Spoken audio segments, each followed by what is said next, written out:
Nakahanay ang mahigit sa 10 staff sa maluwag na entrada ng Whitmore Mansion nang tumigil lang sasakyan ng tinaguriang business tycoon na si Magnum Anticlair.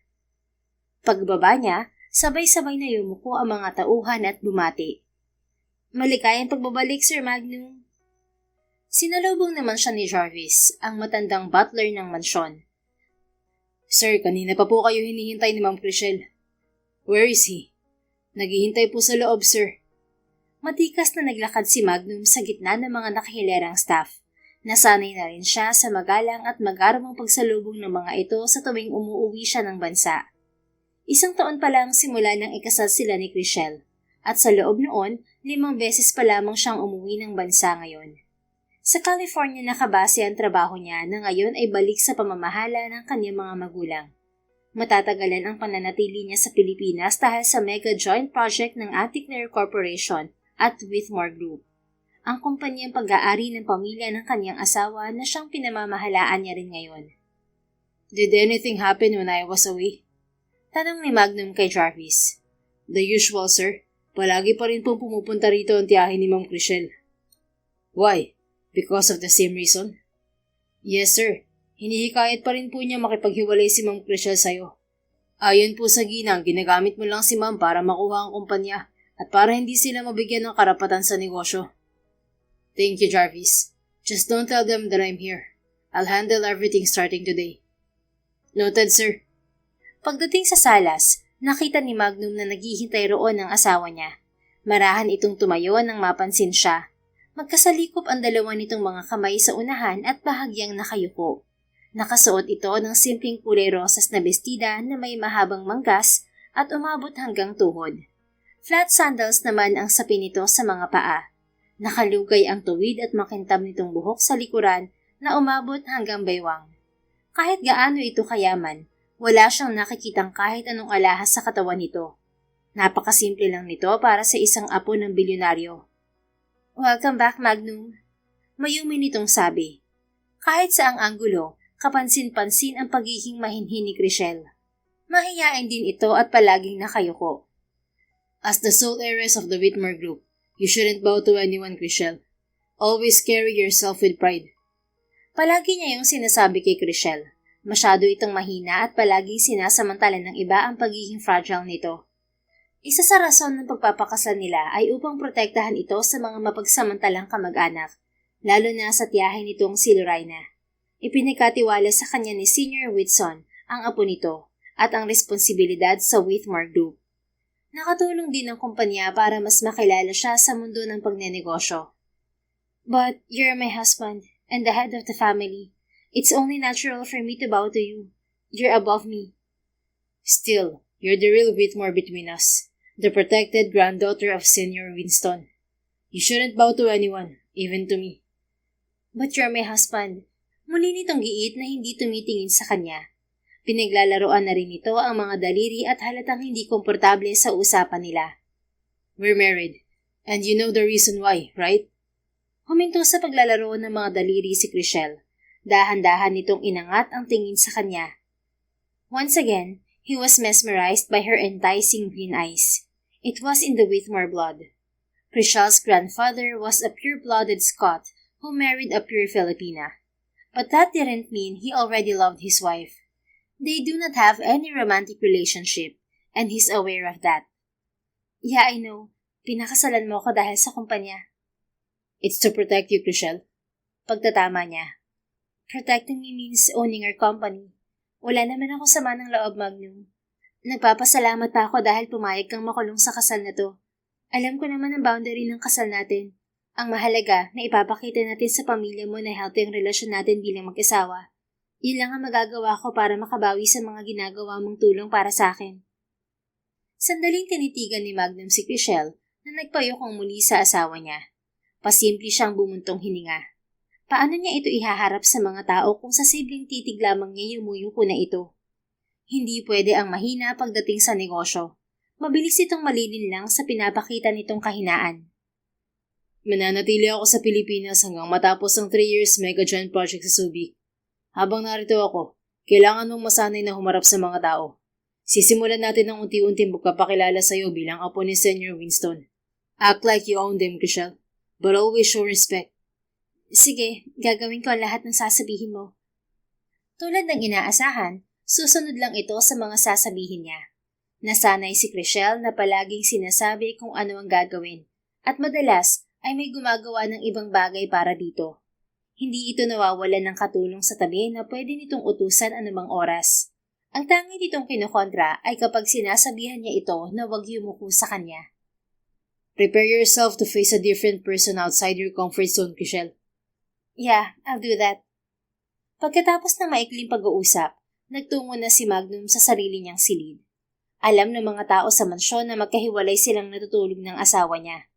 Yun ang napagkasunduan nilang dalawa at hindi nila kailangan magpanggap maliban sa harapan ng pamilya niya. Ngayong nasa ibang bansa ang mga ito, hindi sila obligadong magpakita ng bagay na hindi sila komportable gawin.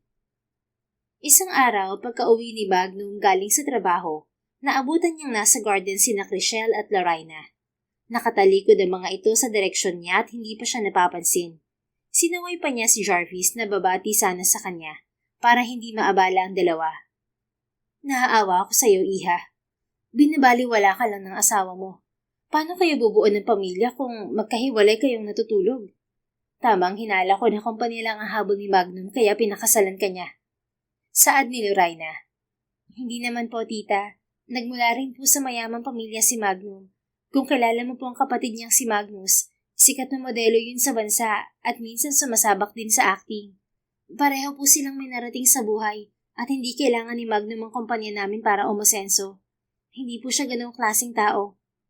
Pagtatanggol ni Chriselle sa kanya. Kilala ko si Magnus Anticlair, pero ibang-iba naman siya sa asawa mo, Chriselle.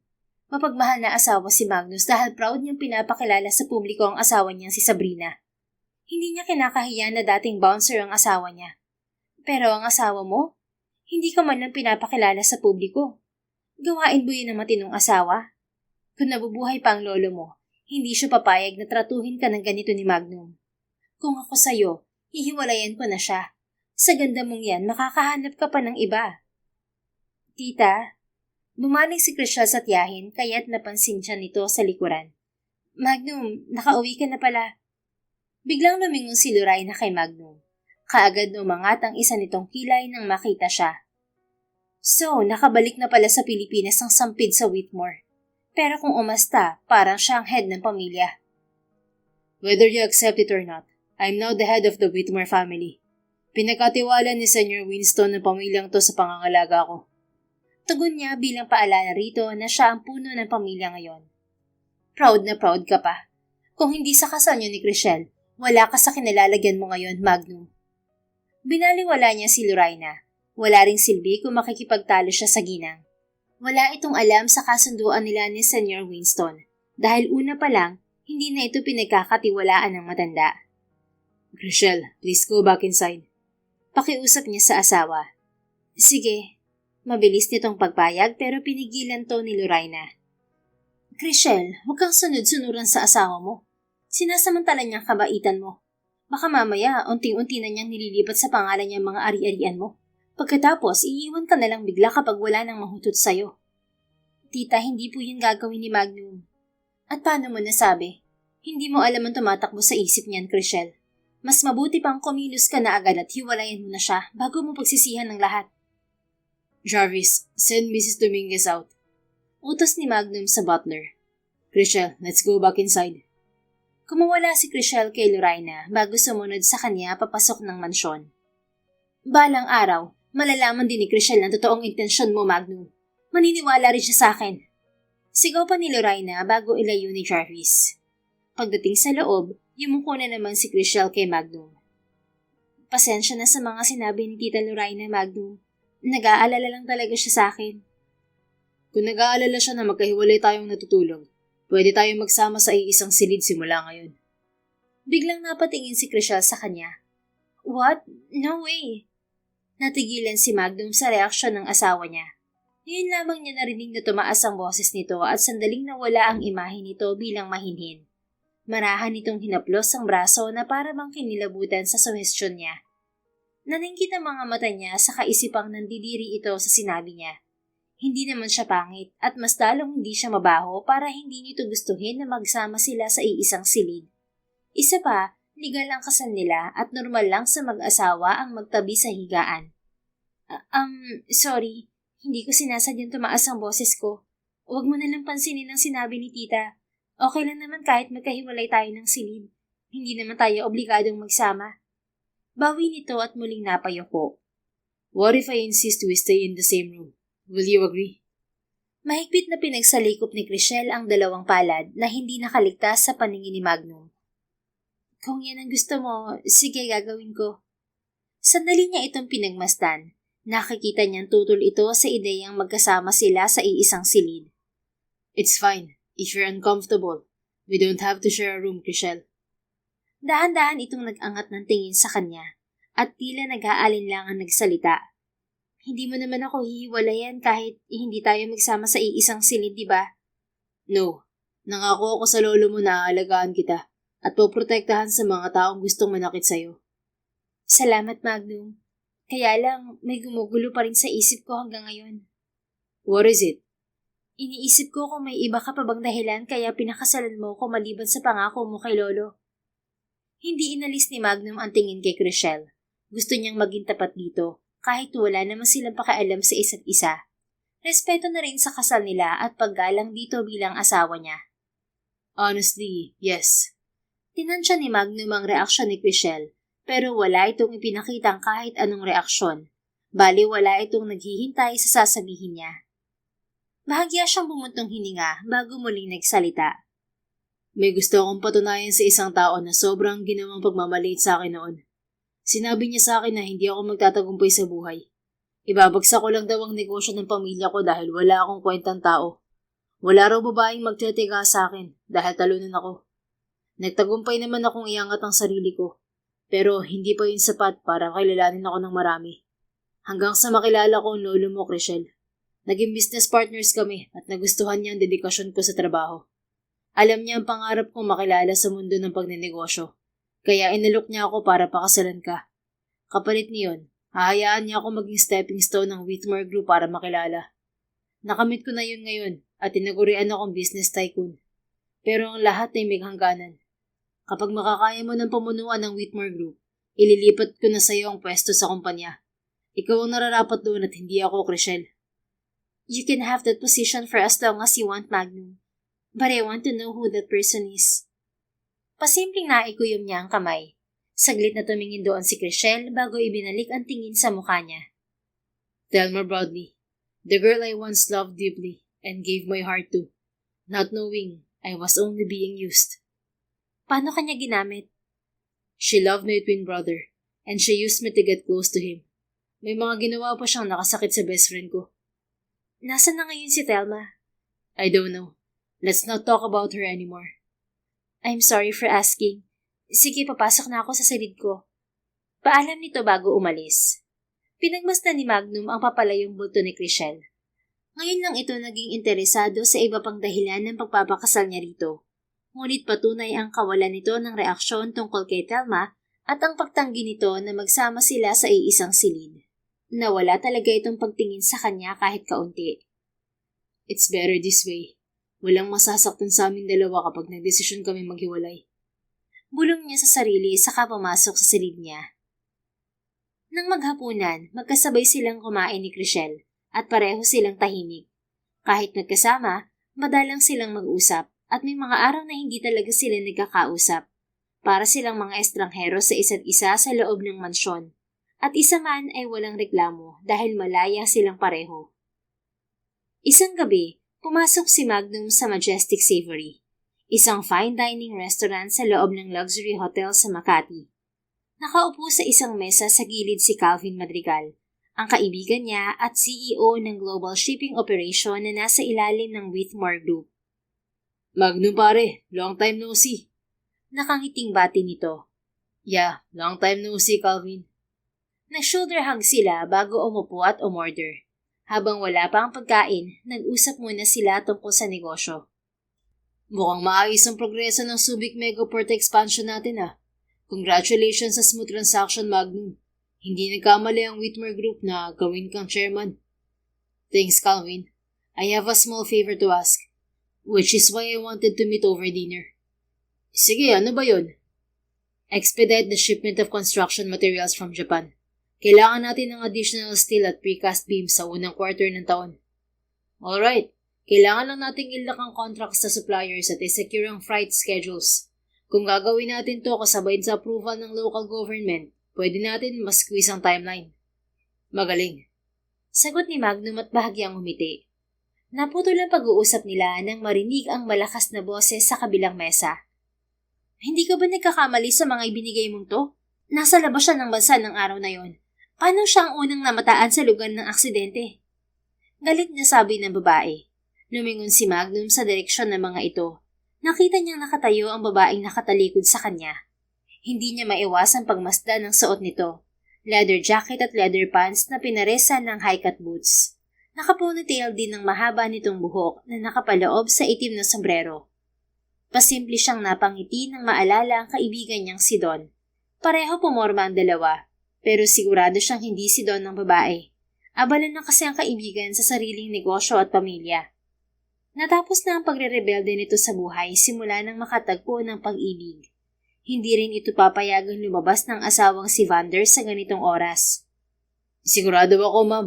Hindi pa ako sumasablay sa trabaho. Pwede mo ring i-verify ang mga nilalaman na dokumentong yan. Nariyan ang lahat ng patunay. Sagot ng lalaking kausap nito. Inalis ni Magnum ang tingin sa dalawa at humarap na lamang kay Calvin, pero nakatingin din ito sa kabilang na mesa. Kahit hindi ko pa nakikita ang itsura ng babaeng yan, sa palagay ko maganda siya. Ang hot na niya tingnan habang nakatalikod. Paano pa kaya kapag humarap na siya, di ba? Humahangang sabi nito. I don't know. Kibit balikat niyang tugon. Sumangayon ka na lang, Magnum. Wala naman dito ang asawa mo eh. Teka nga pala, nakakalimutan mo yatang ipakilala sa akin ng asawa mo. Hanggang kailan mo ba siya itatago? Hindi ko tinatago si Chriselle. Mas gusto lang niyang manatili sa bahay kaysa lumabas. Hayaan mo't ipapakilala rin kita sa kanya. Kasalanan mo rin kung bakit hindi mo pa siya nakikita. Kung dumalo ka sana nung kasal ko, hindi mo ko kukulitin ngayon. Wrong timing ka kasi pumili ng petsa pare eh. Kung kailan nasa ibang bansa ako, saka ka naman nagpakasal. Hindi mo man lang ako pinadalhan kahit isang larawan niyo. Hindi ko na naisip yun dahil sa trabaho. Bumalik din ako sa California pagkatapos ng kasal. Muling tumingin si Magnum sa kabilang mesa nang matumba ang upuan, pero bahagya siyang napaiwas nang dumaan ang nagmamadaling babae sa gilid niya. Muntikan pa siyang tamaan ng sukbit nitong bag, at pagtingin niya, nakatalikod na ulit to sa kanya. What the heck? Be careful, miss. Sabi niya sa babae pero sinagot siya nito ng middle finger at diretsyong lumabas ng restaurant. Rebellious din ba siya tulad ni Don noon? Nailing na lamang si Magnum bago tumingin kay Calvin. Kumunot ang noo niya sa pagtataka dahil nakangiti ito habang nakatingin sa kawalan. Ano nangyari sa'yo, Calvin? Pukaw niya sa pagkatulala ng kaibigan. Damn, Magnum. I was right earlier. She's hot and even hotter when she's mad. Kung nakita mo siya, baka makalimutan mo ang asawa mo. Humahangang biro nito. I'm married and I'm not interested to another woman. Sabi na lamang niya bago kumain. Mabuti naman para wala akong kaagaw sa kanya. Aalamin ko ang pangalan niya kapag nagkita ulit kami. Sinang-ayunan na lang ni Magnum si Calvin. Pihikan ito sa babae at wala yatang planong pumasok sa isang relasyon. Kung papala rin, baka ang babaeng yun ang nakatadhana para sa kaibigan niya. Samantala, matalim ang tingin ni Chriselle sa daan habang minamaneho ang kanyang asul na sports motorcycle. Kagagaling lamang niya sa Majestic Savory para makipagkita sa isa niyang informant. Pinapaimbestigahan niya rito ang aksidente ng kanyang mga magulang, pero hindi siya makapaniwala sa lumabas sa investigasyon nito. It can't be. Bakit si Uncle George ang lumalabas na suspect? Paano siya napunta sa lugar na yun kung nasa labas siya ng bansa? Nalilito niyang sabi at tukoy sa asawa ng tita Lorraine niya. Anong ginagawa niya roon? Sinikap niyang magpanggap na mahina, walang alam at palaging umaasa sa mga tao sa paligid niya para makagawa siya ng sariling investigasyon. Matagal na niya itong ginagawa kahit noong buhay pa ang kanyang lolo. May pinapatakbo siyang shadow network kung saan umuupa siya ng mga taong nag-iimbestiga para sa kanya. Suportado ito ng kanyang lolo dahil ang shadow network ang nagsisilbing proteksyon ng Whitmore Group. Dahil dito, nananatiling untouchable ang kumpanya sa kabila ng kaliwat ka ng mga kalaban. Ito rin ang dahilan kaya ayaw niyang nasa iisang silid sila ni Magnum para hindi nito malaman ang pag-alis niya tuwing gabi. Makasarili man pakinggan pero ginagamit niya ang lalaki para pamahalaan sandali ang Whitmore Group. Ito lang ang mapagkakatiwalaan niya sa paghawak ng negosyo sa ngayon. Habang nagmamaneho, bahagyang kumalma si Chriselle. Hindi lalabas ang uso kung walang apoy. Kung may kinalaman si Uncle George sa lahat, pagbabayaran niya yon. Kailangan ko lang malaman ang dahilan kung bakit siya naroon ng araw na yon. Buo na ang desisyon niya. Mag-iimbestiga naman siya sa loob ng kanyang pamilya. Kinabukasan sa hapagkainan, nagbukas ng usapan si Chriselle kahit hindi yun karaniwan sa kanila ni Magnum. I was thinking, what if Tita Lorraine's family lives with us? Okay lang ba, Magnum? Malaki naman tong mansyon at siksikan sila sa maliit na apartment. Isa pa, sila na lang ang natitirang mga kamag-anak ko. Gusto ko rin silang makasama araw-araw. Nakayuko niyang sabi sa asawa. You're not blood-related to them, Chriselle. Tama ka, pero tinuturing ko pa rin silang kamag-anak kahit ampon ni Lolo si Tita Lorraine. Okay, but let me think about it first. Sige. Tugon niya saka nagpatuloy sa pagkain. We're having a board meeting today. You'll come with me, and I'll introduce you to them. Okay. Pagkatapos ng agahan, magkasamang umalis sina Chriselle at Magnum. Nakasuot si Chriselle ng simpleng puting long-sleeve blouse na nakaipit sa light pastel skirt na umaabot hanggang hating tuhod. Pinaresa niya yon ng closed-toe flats at maliit na Gucci bag. Maayos na nakalugay ang hanggang bewang niyang buhok at may manipis siyang makeup. Si Magnum naman ay bumabakas ang tikas ng katawan sa suot na buttoned-up dress shirt at casual blazer na pinaresa ng navy slacks at leather shoes. Head up, Chriselle. You own this building, and everyone here works for you. Don't lower your gaze. Paalala ni Magnum pagpasok nila ng gusali. Confident na naglakad si Chriselle. Maliit na bagay lamang yun para sa kanya. Hindi siya takot humarap sa mga tao. Kung tutuusin, kaya niyang patakbuhin ang Whitmore Group. Pero kailangan niyang magpanggap na mahina para sa mas mahalagang bagay. Ang bigyan ng hustisya ang mga magulang niya. Mas makakakilos siya ng mabuti kung hindi sa kanya nakatuon ng atensyon ng lahat. That's right. Keep that aura. Muling sabi ni Magnum pagpasok nila sa elevator. Tahimik lang si Chriselle habang hinihintay na magsara ang elevator nang may sumigaw. Magnum pare, pahintay ako. Nanlaki ang mga mata ni Chriselle nang mamukhaan ng lalaki. Ito ang lalaking kasama ni Magnum sa Majestic Savory. Hindi niya inaasahan na pupunta roon ang asawa niya kagabi, kaya't nagmamadali siyang umalis. Pero nakita ng kasama nito ang mukha niya. Alam niyang natatandaan siya ng lalaki, pero ayaw niyang mahuli siya ng asawa niya. Hindi pa ngayon ang tamang oras para malaman nito ang lahat. Pumihit sa kabilang direksyon si Chriselle bago pa makasakay sa elevator ang lalaki. Sandali siyang natigilan nang nasa tabi niya si Magnum. Aksidenteng dumantay ang mukha niya sa dibdib nito. Mukhang nagulat din ito sa paglapit niya dahil bahagyang tumuwid ang tindig nito. Nahihilo ako. Pagdadahilan niya para maiwasan ng lalaking bagong pasok ng elevator. Nahigit ni Chriselle ang paghinga nang maramdaman ang braso ni Magnum sa bewang niya. Ito ang unang beses na niyakap siya nito, dahil hanggang holding hands lamang ang ginagawa nila kapag kaharap ang pamilya nito. We're going back home if you're not feeling well. May kung anong init ang naglakbay sa katawan ni Chriselle habang dumadampi sa noo niya ang mainit na hininga ni Magnum. Mabilis ding tumugon ang tibok ng puso niya sa malambing nitong boses. Oh my, inaakit ba ako ng asawa ko? Tanong niya sa isip. Pare, sino yan? Ngayon lang kita nakitang mayakap na babae ah. Lagot ka sa asawa mo. Sabi ng lalaki. She's my wife, Calvin. Talaga? Bakit nagtatago? Ipakilala mo naman siya sa akin. Mas lalong sumabsob si Chriselle sa dibdib ni Magnum nang magtangkang sumilip si Calvin. Step back, Calvin. You're making my wife uncomfortable. Saway ni Magnum. Please bring me home, Magnum. Mahina niyang sabi rito. Okay, I'll take you back home. Pinindot ni Magnum ang elevator at ilang saglit lang ay bumukas na yon. Hahakbang na sana si Chriselle palabas habang nakayuko nang matigilan siya nang humigpit ang pagkakapulupot ng braso nito sa bewang niya. Hindi makabubuti sa'yo kung maglalakad ka. I'll carry you to the car. Walang pasabi siyang binuhat ni Magnum. Alam niya sa sarili na siksik ang balingkinitan niyang katawan. Pero dahil sa lakas nito, para lang itong bumuhat ng karton na walang laman. Kusang pumulupot ang dalawa niyang kamay sa batok nito. Napatingin pa ito sa ginawa niya, pero tumungo lang siya. Sorry, baka kasi mahulog ako. Hindi pagpapanggap ang pagkaotal niya, dahil literal na nahihiya siya ngayon lalo na nang biruin sila ni Calvin. Sweet ka naman pala sa misis mo, Mr. Chairman. Akala ko, pinapairan mo rin ang pagiging cold mo sa kanya. Shut up, Calvin. Tell the board members I'll be late for the meeting. Bili nito bago lumipat sa kabilang elevator pababa ng gusali na sila lamang ang sakay. Ngunit hindi pa rin siya nito binibitiwan habang nasa loob sila. Magnum, pwede mo na akong ibaba? Hindi kita pwedeng ibaba kung masama pakiramdam mo, Chriselle. Dadalhin kita sa ospital para masiguradong ayos ka lang. Wag na, okay lang ako. Magpapahinga na lang ako sa bahay. Pigil niya rito. Ano bang ginagawa mo sa mansyon at bigla ka nahilo? Nagpupuyat ka ba? Imposible naman na buntis ka. Hindi naman tayo nagtatabi sa kama. Walang preno nitong sabi. Pakiramdam ni Chriselle umakyat lahat ng dugo sa mukha niya.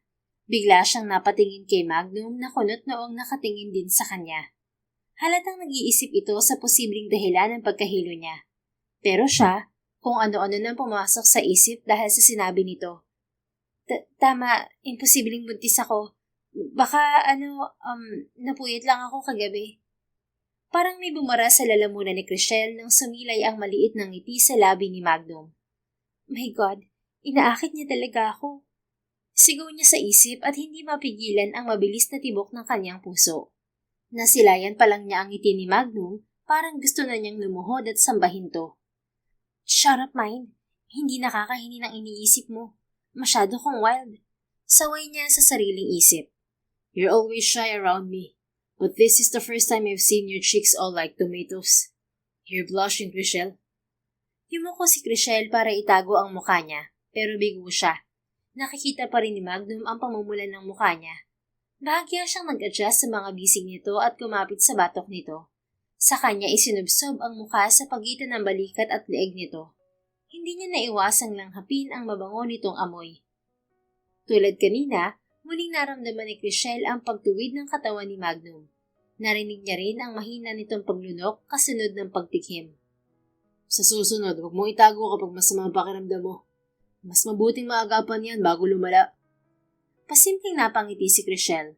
Maalalahan niya si Magnum, pero alam niyang parte lamang yun ng pag-aalaga nito sa kanya. Nagustuhan ito ng lolo niya para sa kanya dahil sa mga positibong impormasyong nakuha ng informant niya tungkol sa lalaki.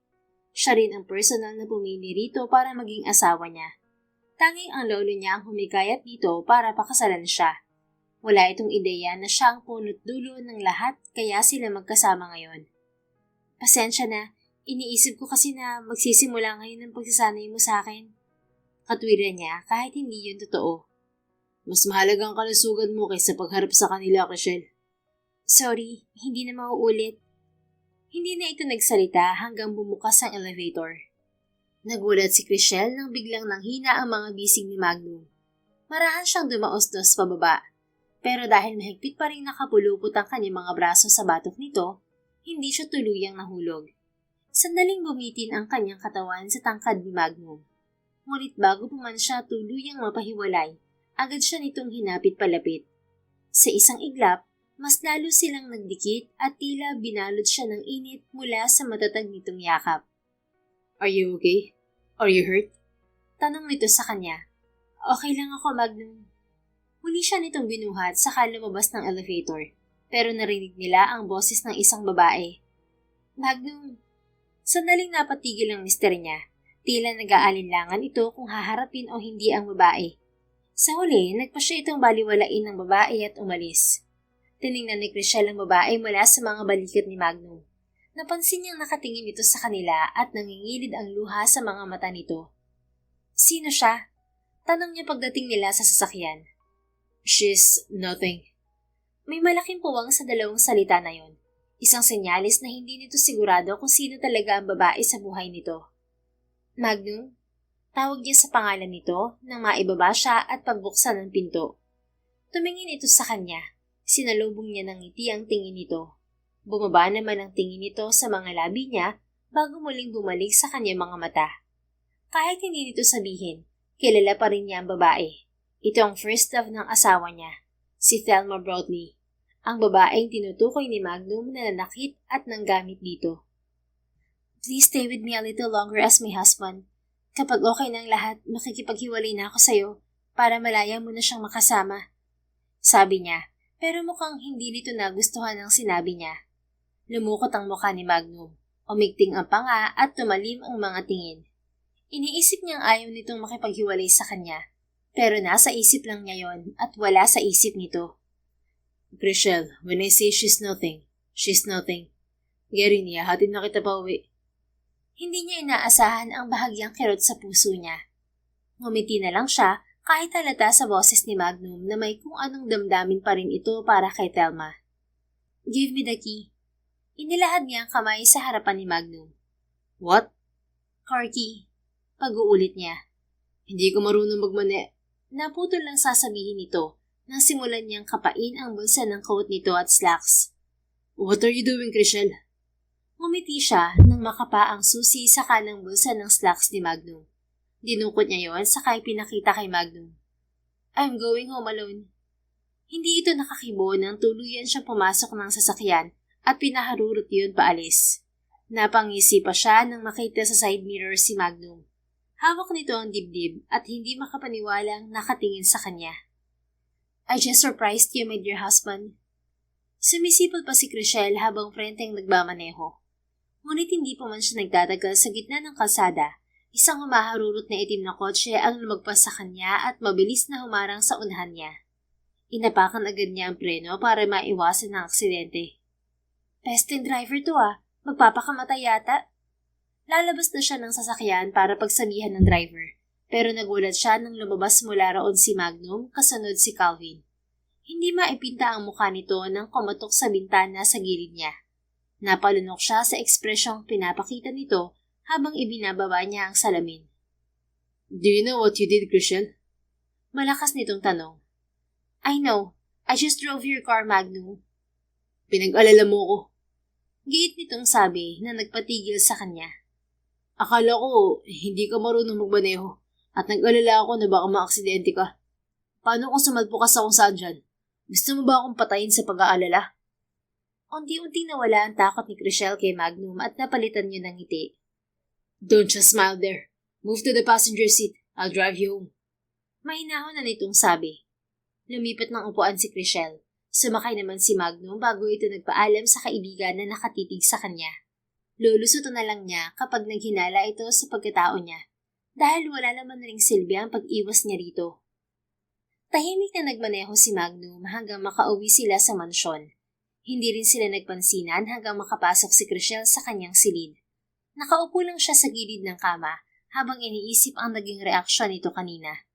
Mukha talaga itong nag-aalala sa kanya. Normal na mag-alala siya sa iyo, Chriselle. Itinuturing kanyang obligasyon at nangako siya sa lolo mo na aalagaan ka niya. Yun lang yun. Napasimangot na lang siya sa other self niya na kumukontra sa pantasya niya sa kanyang asawa. Perfect husband na talaga si Magnum. Gwapo, malakas ang sex appeal, at kahit hindi pa niya nakikita ang katawan nito, alam niyang nagmamalaki rin ang muscles at abs nito. Kaya lang, hindi nila mahal ang isa't isa. Sana pinasabi ko kay Lolo na kailangan mahalin din ako ni Magnum. Ang ambisyosa ko sa part na to pero sayang naman ang asawa ko kung hindi ko man lang mayakap. Reklamo niya sa sarili sa kapabagsak na humiga sa kama at nagpagulong-gulong sa kilig. Tatawag ako ng doktor kung sumasakit ang ulo mo. Natigilan si Chriselle at muntikan pa siyang mahulog sa kama nang marinig ang boses ni Magnum sa loob ng silid niya. Mabilis siyang tumayo at pagtingin niya, nasa may pintuan nito habang hawak ang isang tray. Magnum, akala ko bumalik ka na sa opisina. Bakit narito ka pa? Naglakad ito palapit, saka inilagay ang tray sa bedside table. May vegetable soup doon, isang baso ng tubig at gamot. Nireschedule ko ang meeting sa susunod na linggo. Hindi rin ako makakapagtrabaho ng maayos kung nag-aalala ako sa'yo. Nagpaluto ako ng healthy soup kay Manang at uminom ka na rin ng gamot pagkatapos. Kapag hindi pa rin nawala ang pagkahilo mo, tatawag na ako ng doktor. Naantig ang damdamin ni Chriselle. Napangiti siya habang inaayos nito ang pagkain niya. Lord, kahit isang yakap lang sa asawa ko, gagaling na agad ako. What? Gulat na tanong ni Magnum sabay tingin sa kanya. Namilog ang mga mata ni Chriselle at mabilis niyang tinakpan ang kanyang bibig. Nasa isip niya lang yun, pero hindi niya akalain na masasabi niya yun ng malakas. Ha? Ano yun? May nagsalita ba? Nagpalingalinga siya sa paligid para makalusot, pero nahigit niya ang paghinga nang yakapin siya ni Magnum. Sunod-sunod siyang napalunok nang muli siyang makulong sa matitipuno nitong bisig. Kahit magpanggap siyang hindi naaapektuhan sa yakap nito, hindi pa rin yun maitatago ng mabilis na tibok ng puso niya. I hope this helps you feel better. Napangiti si Chriselle. Dahan-dahan niyang inangat ang kamay para yakapin din si Magnum. Pero biglang tumunog ang cellphone nito. Mabilis niyang ibinaba ang kamay nang dumistansya ito sa kanya. It's from the office. Sabi nito bago sagutin ang tawag. Nakita ni Chriselle ang pagbabago ng emosyon ni Magnum habang nakikinig sa sinasabi ng kausap bago ito muling nagsalita. Alright, I'll go there. Sabi nito bago ibinaba ang phone. Babalik na ako sa opisina. Magpahinga ka lang at huwag mong kalimutang inumin ang gamot mo. Sige, salamat. Nagmamadaling umalis si Magnum na para bang napaka-importante ng kailangan nitong balikan sa opisina. Siguro may tatapusin lang siyang trabaho kaya nagmamadali siya. Sabi ni Chriselle sa sarili. Ngunit sa isang bahagi ng isip niya, may nagsasabing hindi trabaho ang dahilan ng pag-alis ni Magnum. Ayaw man niyang aminin, pero may posibilidad na dahil yun kay Thelma. Samantala, labis na kinabahan si Magnum nang biglang patakbuhin ni Chriselle ang sasakyan. Nag-alala siya sa kaligtasan nito kaya tinawagan niya si Calvin para sundan to. Mabuti na lamang at hindi pa ito nakakalayo nang maabutan nila. Napanatag lang siya nang maihatid ito pa uwi. Wala pa sana siyang planong bumalik sa opisina hanggat masama ang pakiramdam nito. Pero tumawag ang sekretary niya at sinabing naghihintay sa kanyang opisina ang isang shareholder. Hindi niya ito pwedeng baliwalain. Hindi dahil kaya nitong pabagsakin ng Whitmore Group, kundi dahil ito ang pinakamaingay na miyembro ng board. Kilala ito sa palaging pagtutol sa kanyang mga desisyon at sa tahimik na paghahanap ng kahinaan niya bilang chairman. Isang maling galaw lang, siguradong gagamitin nito yon laban sa kanya upang sirain ang kredibilidad niya sa harap ng ibang board members. Pagdating sa opisina, tumalim ang tingin niya dahil nag-iisa si Mrs. Crewis. Kasama nito si Thelma na agad tumayo nang makita siya. Magnum, if there's anything you want to discuss with me, Mrs. Crewis, say it. I don't have much time. Sabi niya at sinadyang putulin ng sasabihin ni Thelma bago siya umupo. Mr. Anticlair, I'm here not because I want to talk to you. Narito ako dahil nalaman kong magkakilala pala kayo ni Thelma. Isa siyang modelo at kaibigan ng anak ko. Gusto kanyang makausap at kung pagbibigyan mo siya, baka tanggapin na kita bilang chairman. May pagmamalaking sabi ng ginang. Ngumisi si Magnum. May lakas pa talaga itong takutin siya para lang kausapin si Thelma. Mrs. Crewis, ganyan ba kataas ang inaakala mong posisyon mo sa kumpanyang to? Sa tingin mo may silbi talaga mga pagbabanta mo? Malamig niyang tanong sa matatag na boses. Bahagya siyang sumandal sa kanyang upuan nang hindi inaalis ang tingin sa ginang. Nagpatuloy siya sa pagsasalita. Hindi ko kailangan ng pagtanggap mo para manatili sa kinatatayuan ko. Chairman ako ng Whitmore Group at mananatili akong chairman. Tanggapin mo man yun o hindi. Hinarap lang kita ngayon dahil ayoko ng gulo sa paulit-ulit mong reklamo. Saglit siyang tumigil, saka tumalim ang tingin. At lalong hindi ako tumatanggap ng kondisyon kapalit ng pakikipag-usap sa kung sino man. Kung may gustong kumausap sa akin, dadaan sila sa tamang paraan. Hindi sa pamamagitan ng pananakot, lalo na't nagmula sa'yo.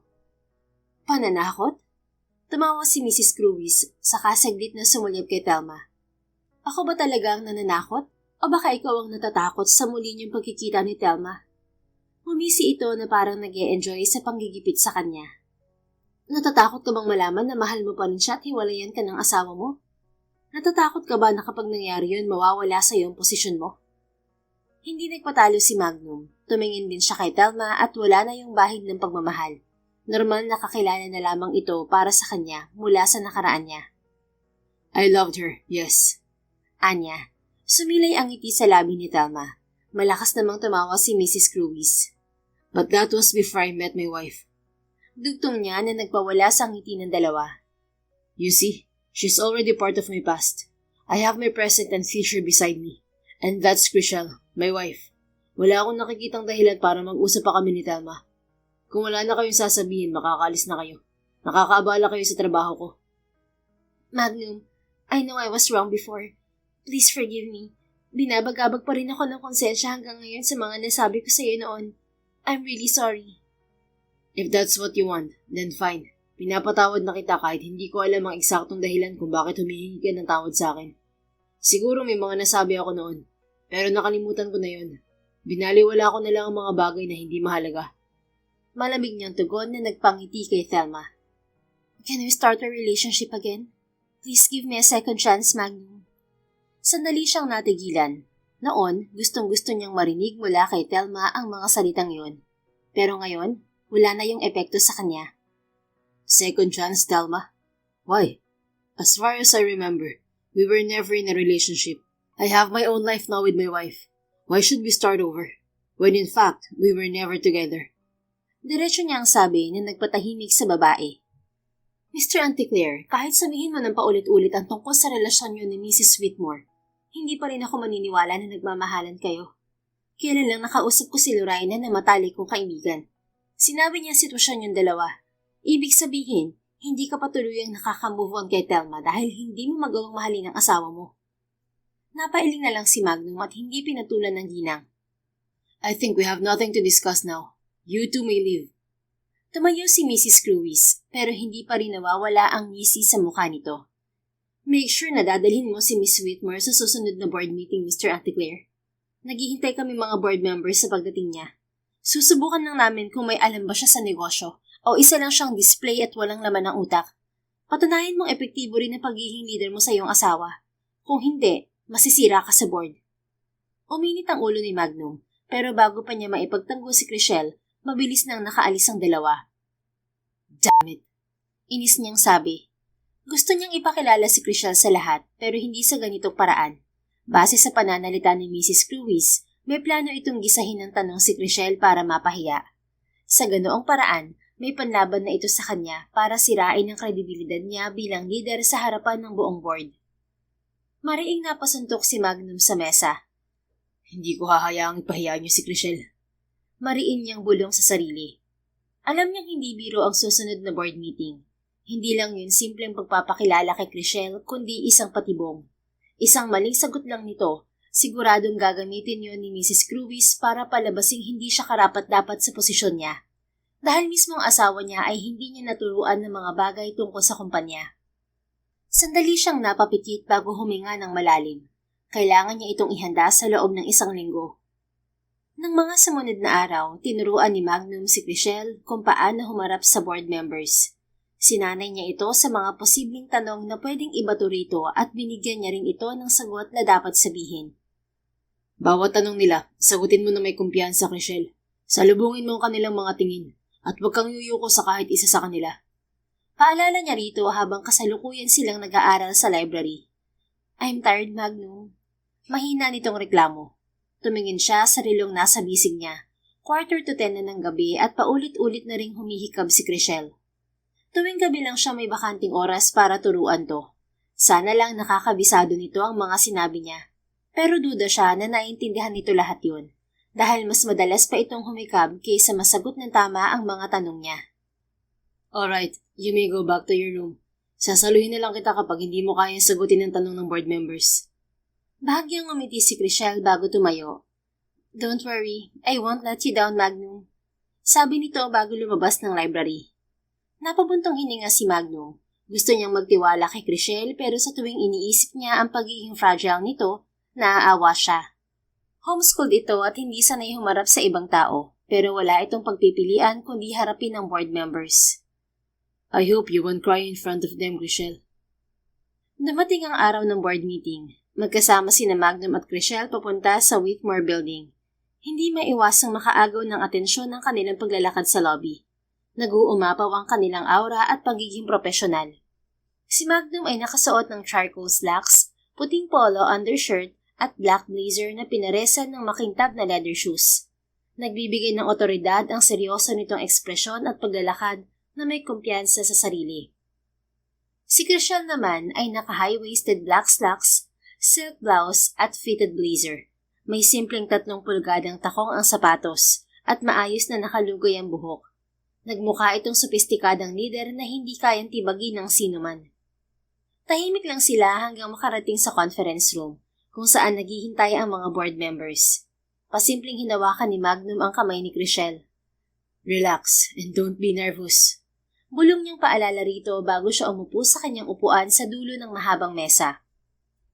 Umupo naman si Chriselle sa unang upuan na nakahanay sa kanan malapit sa tabi niya. Nang magsimula ang meeting, nakikinig lamang ito at napapansin ni Magnum na nakatuon ang atensyon nito sa bawat pinag-uusapan nila. Bago matapos ang pagpupulong, nagsalita si Mrs. Cruise. Miss Whitmore, would you mind if we ask you some questions? Tumingin si Chriselle kay Magnum. Tumango lamang siya bilang pagpayag dito. I don't mind. Please go ahead. Mahinahong tugon ni Chriselle kay Mrs. Cruise. Nakita ni Magnum ang mapaglarong ngisi sa mukha ng ginang bago muling nagsalita. Miss Whitmore, panimula ni Mrs. Cruise. Given na nagsisimula pa lang ang Megaport project natin sa Subic, paano mo nakikita ang progreso sa mga unang taon? At ano ang mga pangunahing risk factors sa logistics natin na dapat bantayan sa 3 years contract period? Nagulat si Magnum sa tanong ng ginang. Hindi niya na-discuss kay Chriselle ang tungkol doon. Handa na siyang saklolohan ng asawa nang compost itong tumayo. Confident itong naglakad sa unahan kung saan nakapwesto ang malaking screen na ginagamit sa presentation ng mga proyekto. Napaayos ng upo si Magnum. Pinagsalikop niya ang 2 palad saka ipinatong ang siko sa ibabaw ng mesa. Kinakabahan siyang nakatitig sa asawa niya. Kung may hindi ito maipapaliwanag, nakahanda siyang sumagot para dito. Tungkol sa tanong mo, Mrs. Cruise, bagamat kasalukuyan pa lamang ang proyekto, nakaset na ang timeline para sa 3 taong kontrata. Nakaplanong makompleto ang initial phase sa unang taon. Kasama na rito ang site preparation at foundational works. May sarili tayong logistics network para asikasuhin ang shipment, kaya kontrolado natin ang flow ng cargo at materials mula sa suppliers hanggang sa port site. Nawala ng bahagya ang kaba ni Magnum sa matalino at kumpiyansang pagsasalita ni Chriselle. Muli siyang napasandal sa upuan habang pinapanood ito na may proud na ekspresyon. Nagpatuloy pa si Chriselle sa pagsasalita. Sa long-term perspective, ang phase development ng port kasama ang integrated logistics setup ay makakatulong para sa maayos at efficient na operasyon. Kung may ipapatupad ng maayos ang bawat phase, inaasahan natin na sa pagtatapos ng kontrata, makakamit natin hindi lamang ang target na dami at bilis na mga naiprosesong kargamento, kundi pati ang cost efficiency at reliability sa shipments. Ang planong to ay hindi lang nakatuon sa kasalukuyan. Ito rin ay naglalatag ng matibay na pundasyon para sa paglago at pagpapalawak ng kumpanya sa hinaharap. Hindi napigilang mapangiti ni Magnum sa paghanga kay Chriselle. Ganoon din ang karamihan sa board members. Kahit wala siyang naiturong sagot sa ganoong klase ng tanong, composed at knowledgeable pa rin ang mga sinabi nito. Mrs. Cruise, hindi lang ang ginang ang napatuwid sa pagkakaupo na tawagin ito na Chriselle. Maging si Magnum ay naramdaman ng kakaiba sa boses ng asawa niya. Nakikita niya dito ang isang leader na kayang pasunurin ang kahit na sinong member. Yes? Kinakabahang sagot ng ginang. I was informed that you're not satisfied with my husband's leadership. Why? Napalunok si Mrs. Cruise at bahagyang lumingon kay Magnum. Nagtataka naman siya kung bakit alam ni Chriselle ang tungkol doon, dahil wala siyang nababanggit dito na minamaliit ng ginang ang pamumuno niya. Tama, hindi talaga ako satisfied sa pamumuno niya, Mrs. Whitmore. May kulang sa skills niya dahil hindi niya nakukuha ang pabor ko. Humalukip-kip si Chriselle na hindi inaalis ang tingin sa ginang. May desisyon ba siyang magawa na may masamang epekto sa kumpanya? Wala po. Utol na tugon ng ginang. So, saan nanggaling na nakukulangan ka sa skills niya? Hindi nakasagot si Mrs. Cruise. Sabihin mo sa akin, Mrs. Cruise, sapat ba ang 2% shares mo sa kumpanya para husgahan ang pamumuno ng bagong chairman? Ikaw ang may pinakamababang shares sa lahat ng shareholders, pero ikaw lang ang malakas ang loob na magreklamo sa pamumuno niya. Ginagamit mong posisyon mo sa board para questionin ang kredibilidad niya. Sa ginawa mo, parang kino-question mo rin ang kakayahan ni Lolo sa pagpili sa kanya. Bahagyang yumuko si Mrs. Cruise sa pagkabigla sa hindi inaasahang salita mula kay Chriselle. Ginagalang ng asawa ko ang lahat ng existing shareholders, kabilang ka, Mrs. Cruise. Pagpapatuloy ni Chriselle na hindi nagbabago ang otoridad sa boses.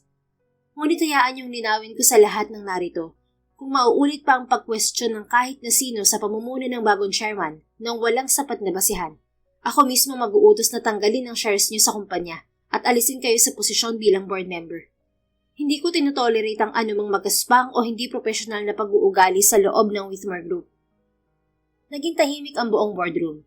Ramdam ni Magnum ang tensyon sa paligid dahil hindi basta mai-ignore ang otoridad sa boses ni Chriselle.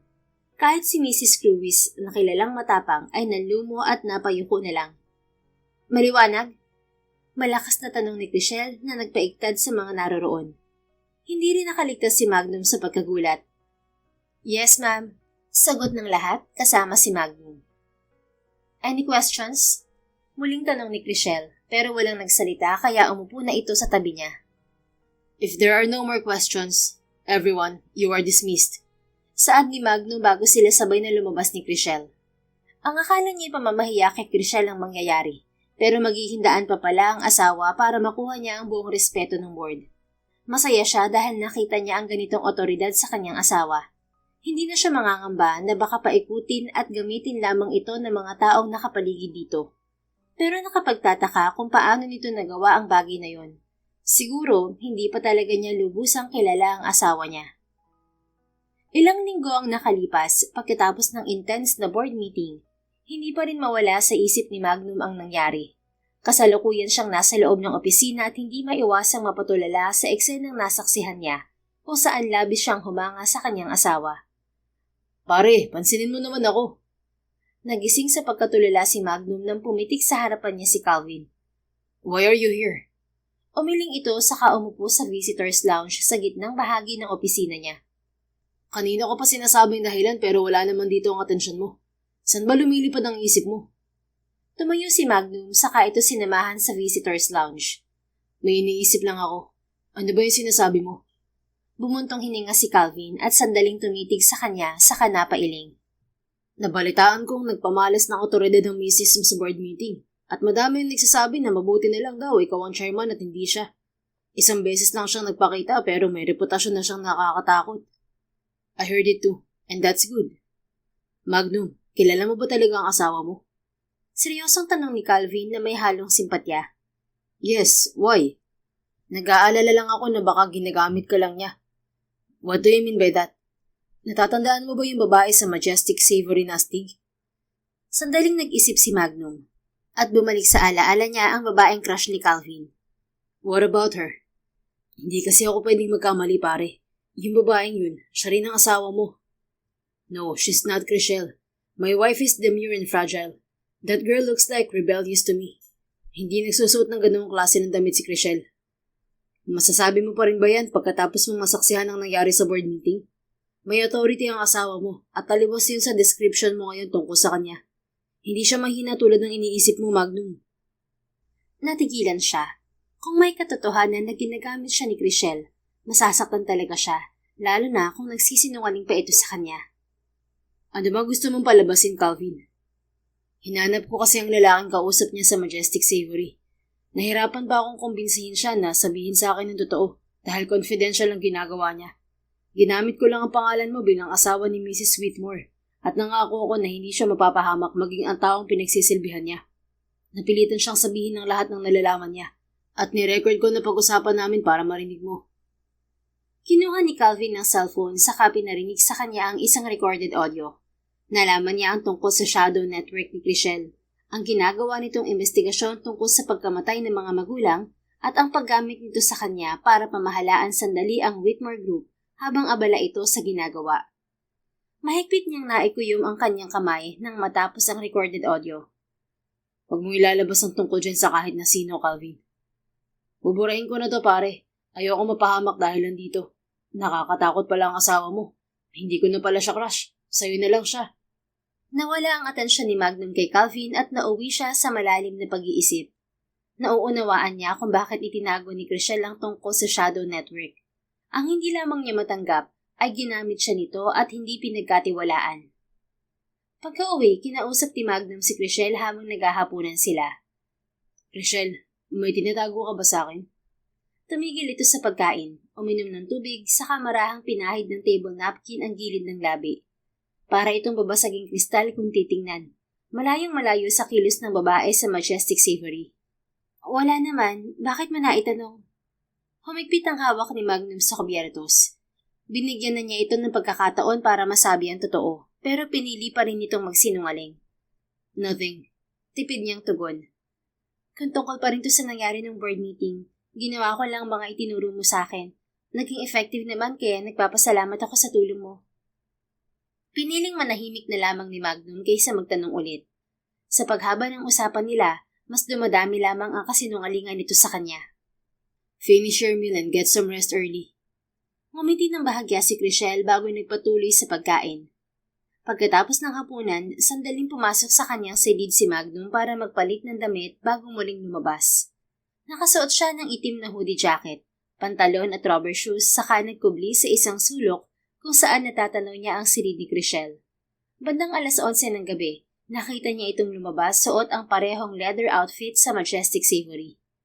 Totoo pa lang sinasabi ni Calvin na ikaw rin ang babaeng yun, Chriselle.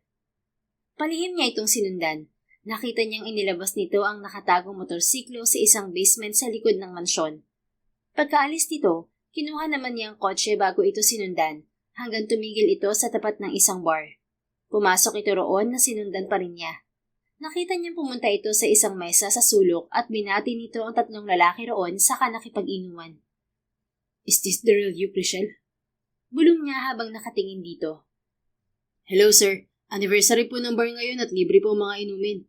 Pili lang po kayo sa mga drinks namin sa bar counter. Saan ng isang waiter sa kanya? Hindi nagdalawang isip si Magnum. Lumapit siya sa bar counter at uminom ng uminom. Masama ang loob niya sa mga natuklasan. Hindi niya matanggap na kahit anong tapat niya sa kanyang asawa, pinili pa rin itong magsinungaling sa kanya. Naisip niya na bakit kaya palagi na lamang siyang ginagamit ng mga babae. Nang pakiramdam ni Magnum ay lasing na siya, nagmaneho na siya pauwi, pero hinintay niya sa likod ng mansyon si Chriselle. Bandang 2:00 ng madaling araw ito dumating. Maingat nitong ipinasok ang motorsiklo sa basement.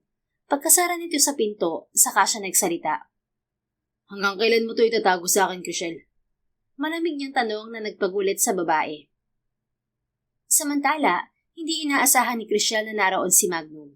Nakahalokip-kip ito sa gilid ng pader na hindi niya napansin kanina. Magnum, why are you here? Kinakabahan niyang tanong nang mapansin ang madilim nitong itsura. Ako ang dapat magtanong niyan sa iyo, Chriselle. Bakit narito ka pa ng ganitong oras, ha? Bakit ganyan ang suot mo? Saan ka galing? Sunod-sunod nitong tanong sa galit na boses. Napayo ko si Chriselle. Mukhang nakainom din ito nang malanghap niya ng bahagya ang amoy ng alak. Anong ginagawa mo sa labas ng ganitong oras? Ito bang dahilan kaya bigla kang nahihilo? Nagpupuyat ka sa paglabas tuwing gabi para uminom sa isang bar? Umangat ang tingin niya rito. Paano mo nalaman na galing ako sa bar? Sinundan kita, Chriselle, at nakita ko lahat ng ginagawa mo. Magnum, mali ang iniisip mo. Hindi ako nagpupuyat para lang uminom sa bar. Eh di sabihin mo lahat sa akin. Sigaw nito na muling nagpayuko sa kanya. Hindi niya alam kung paano magpapaliwanag dahil inuunahan siya ng takot sa asawa niya. Nang hindi siya magsalita, hinablot nito ang braso niya at kinaladkad patungo sa silid nito. Malakas nitong isinara ang pinto pagdating nila sa loob. Tell me the truth, Chriselle. Bakit kailangan mong lumabas ng gabi? Anong ginagawa mo sa isang bar kung hindi pag-inumang sadya mo? Humugot ng paghinga si Chriselle. Buo na ang loob niyang sabihin ang katotohanan kay Magnum ngayon. Hindi na rin niya yun may itatago dahil may alam na ito. Sige, makinig kang mabuti. Ang totoo, may pinapatakbo akong isang shadow network. Ginagamit ko yun para protektahan ng Whitmore Group sa mga kalabang kumpanya. May mga binabayaran akong tao para mag-imbestiga at ilan lamang sa informants ko ang mga lalaking kasama ko sa bar kanina. Inaalam ko lahat ng background ng mga empleyado ng kumpanya, maging ang kahinaan ng mga competitor natin. Kung may plano silang masama, inuunahan ko na sila. Ginagamit ko ang shadow network para bigyan sila ng babala. Nitong mga nakaraan, may inutusan ako para imbestigahan ng pagkamatay ng mga magulang ko. Hindi yung simpleng aksidente lang sa sasakyan, dahil naniniwala ako sinadya yun. Kilala mo rin ba ako sa una pa lang? Hindi kita makikilala kung hindi sinabi ni Lolo ang tungkol sa'yo. Saka pa lang kita pinaimbestigahan nang naghahanap na siya ng mapapangasawa ko. Alam namin na hindi na rin magtatagal ang buhay ni Lolo dahil sa katandaan. Kaya ako mismo ang pumili sa'yo para maging asawa ko. Ako ang dahilan kaya magkasama tayo bilang mag-asawa ngayon. It's easy, right? Nagtataka siyang tumingin kay Magnum. What do you mean by easy? Telling me the truth would have been easy. So why did you hide it unlike Richelle? Dahil natatakot ako na umalis ka. Napakahiwalayan mo ko kapag nalaman mo ang totoo. Kailangan kita, Magnum. Ikaw lang ang pinagkakatiwalaan ko para pamahalaan ng kumpanya hanggang masolve ko ang kaso ng mga magulang ko. Kung ganun, ginagamit mo lang talaga ako. Pagkatapos ng lahat, babaliwalain mo rin ako dahil wala na akong silbi sa'yo. Hindi ganun, Magnum. Hindi. Sabihin mo sa akin kung anong plano mo pagkatapos mong masolve ang kaso ng mga magulang mo. Hindi nakasagot si Chriselle. Hindi pa niya naiisip ang susunod niyang plano. Nakatuon pa lang siya sa pagbibigay ng hustisya sa mga magulang niya. Wala. Wala kang masabi, di ba? I'm sorry, Magnum. Tanging nasabi niya. Did your sorry change the fact that you lied to me and used me? Nakatungo lang si Chriselle at hindi niya kayang salubungin ang nagbabagang tingin ni Magnum. I told you not to bow to me, Chriselle. Look at me. Utos nito na hindi niya sinunod. You're my husband, Magnum. You're the only person I consider above me. Am I? Do you consider me as your husband? Yes. Then why did you lie? Why did you hide everything from me? We've been married for 1.5 years, and I have never lied to you. I respect our marriage, and I respect you as my wife, even if we don't love each other. Ginawa ko lahat para maprotektahan ka, Chriselle. Pero hindi mo pala kailangan ng protection ko. Nakakatawa dahil kayang-kaya mo palang tumayo mag-isa kahit wala ako. Ang hindi ko lang matanggap ay ginamit mo ko at ginawang tanga. Pinaniwala mo ako sa kasinungalingan na mahina ka. Pinaikot mo lang ako. Hindi napigilan ni Chriselle ang pagpatak ng luha niya sa nabasag na boses ni Magnum. Ramdam niya ang sakit sa tono nito, at ito ang ikinakatakot niya. Hindi niya sinabi ang lahat dahil alam niyang ayaw nito ng ginagamit. May masakit itong nakaraan tungkol sa paggagamit, pero inulit na naman niya at muling pinaramdam dito ang sakit na yon. May pagkakataon na iniisip niyang ginamit din ni Magnum ang Whitmore Group para umangat, pero malayo sa panggagamit ang ginawa nito. Nirespeto siya nito bilang asawa at bilang nag-iisang tagapagmana ng Whitmore. May plano itong ilipat sa kanya ang pagiging chairman kapag handa na siya. Hindi nito ginagamit ang posisyon para samantalahin ang natatamasa nitong tagumpay. Sa halip, ginagawa lang nito ang nararapat tulad ng pangako nito sa lolo niya. I'm really sorry, Magnum. Muli niyang paumanhin sa kapinahid ang luha niya. Now that you don't need me anymore, let's go our separate ways. Magnum, lasing ka lang. Huwag ka magpadalos-dalos ng desisyon. Humisi si Magnum at malamlam ang mga mata nitong nakatingin sa kanya. Napaatras siya nang humakbang ito palapit sa kanya. You lied. How do you plan to make it up to me, my dear wife? Magnum, magpahinga ka muna, okay? Bukas na lang tayo mag-usap. Umiwas si Chriselle at tinangka niyang umalis, pero hinila siya ni Magnum at sinalubong ng halik ang mga labi niya. Napasinghap siya sa marahas nitong pagkilos. Magnum, naputol ang tangka niyang pagtutol nang sakupin ulit nito ang mga labi niya. Hindi siya nito pinakawalan at para siyang nakakulong sa rehas na bakal sa higpit ng yakap nito sa kanya. Sinubukan niya itong itulak, pero kahit kaunti, hindi man lamang ito dumistansya sa kanya. Ramdam niya ang galit nito at pinaparusahan siya nito sa pamamagitan ng marahas na halik. Ilang saglit lang, marahas siya nitong itinulak sa ibabaw ng kama. Namilog ang mga mata niya nang mabilis nitong hinubad ang hoodie jacket at pang-ilalim na gray t-shirt. Magnum, anong gagawin mo? Nakamamanghaman ang maganda nitong katawan, pero natatakot siya sa maaari nitong gawin. Mabait si Magnum at alam niyang galit lang ito ngayon. Ayaw niyang pagsisihan nito ang maaaring gawin sa kanya kapag nawala ang pagkakalasing nito. You're my wife. That means I have every right to you as your husband. Napasigaw si Chriselle nang daganan siya ni Magnum sa ibabaw ng kama. Hindi na siya nakawala nang mahigpit siya nitong yakapin at hanilikan. Unti-unting nanghina ang katawan niya at tinanggap na lamang niya ang mangyayari sa pagitan nila ng asawa niya. Kung ito ang paraan para mawala ang galit nito sa kanya, magpapaubaya na lang siya. Nang hindi na nanlalaban si Chriselle, naging malumanay na rin ang galaw ni Magnum. Sa pagkakataong yon, walang sapilitan na nangyari at gumalaw sila ayon sa ritmo na nais ng mga katawan nila. Hindi na nila namalayan kung paano natanggal ang mga natitirang saplot nila hanggang sa maramdaman ni Chriselle ang sakit sa pagkababae niya. Humulagpos ang luha sa kanyang mga mata, tanda ng isang masakit, ngunit hindi makakalimutang karanasan. Kahit gusto mo na akong iwan, sana iwanan mo pa rin ako ng makakasama sa buhay kapag umalis ka. Please give me a child, Magnum. Bulong niya habang pinapaliguan siya nito ng halik sa leeg. Wala siyang nakuhang sagot mula rito. Patuloy lamang ito sa ginagawa hanggang paulit-ulit siya nitong angkinin. Kapwa sila nawala ng lakas at bumagsak na lamang sa tabi ng isa't isa dahil sa sobrang pagod. Kinabukasan, nagising si Chriselle sa kama ni Magnum. Pero hindi niya nakita sa paligid ang asawa niya. Masakit ang katawan niya nang bumangon, pero nagawa pa rin niyang pumasok sa banyo at maligo. Tanging puting roba ang suot niya nang lumabas ng silid at bumalik sa sarili niyang kwarto. Nagpalit siya ng simpleng bestidang puti na umabot hanggang hating binti niya. Natulala na lang siya sa loob ng silid matapos makapagbihis. Muli siyang napahiga sa kama at humulagpos ang luha sa mga mata niya. Sana mapatawad mo na ako pagkatapos ng nangyari kagabi, Magnum. Buong araw walang ganang kumilos si Chriselle. Nanatili lang siya sa loob ng kanyang silid at dinadalhan na lang siya ng pagkain ng mga kasambahay. Kahit ang pagkain, hindi niya halos galawin. Habang nagmumukmok, tumunog ang secret phone ni Chriselle sa ilalim ng kama niya. Kinuha niya yon at inaasahang nagmula ang tawag sa isa sa mga informant niya. Speak. Walang gana niyang sagot. Ma'am, tama po ang hinala mo na hahanapin ako ni Mr. Calvin Madrigal. Gaya ng instruction mo, nasabi ko po sa kanya ang tungkol sa Shadow Network at kasalukuyan nating investigasyon. Ipapadala ko na rin po ang encrypted email ng mga impormasyong nakuha ko tungkol sa kanya. Pag-uulat nito. Alright, thank you. Humugot ng malalim na paghinga si Chriselle pagkatapos ng tawag. Inaasahan na niya ang pagkilos na yun ni Calvin. Matalik nitong kaibigan si Magnum. At hindi ito magsasawalang kibo sa nasaksihan sa Majestic Savory. Iniutos niya sa informant na kapag lumapit ito ay sabihin dito ang totoo, maliban sa pinaghihinalaan nilang suspect sa pagkamatay ng mga magulang niya. Mas tataas ang pagdududa nito kapag itinago pa nila ang lahat. Baka magkaroon pa sila ng mas malaking problema kapag nakialam ito.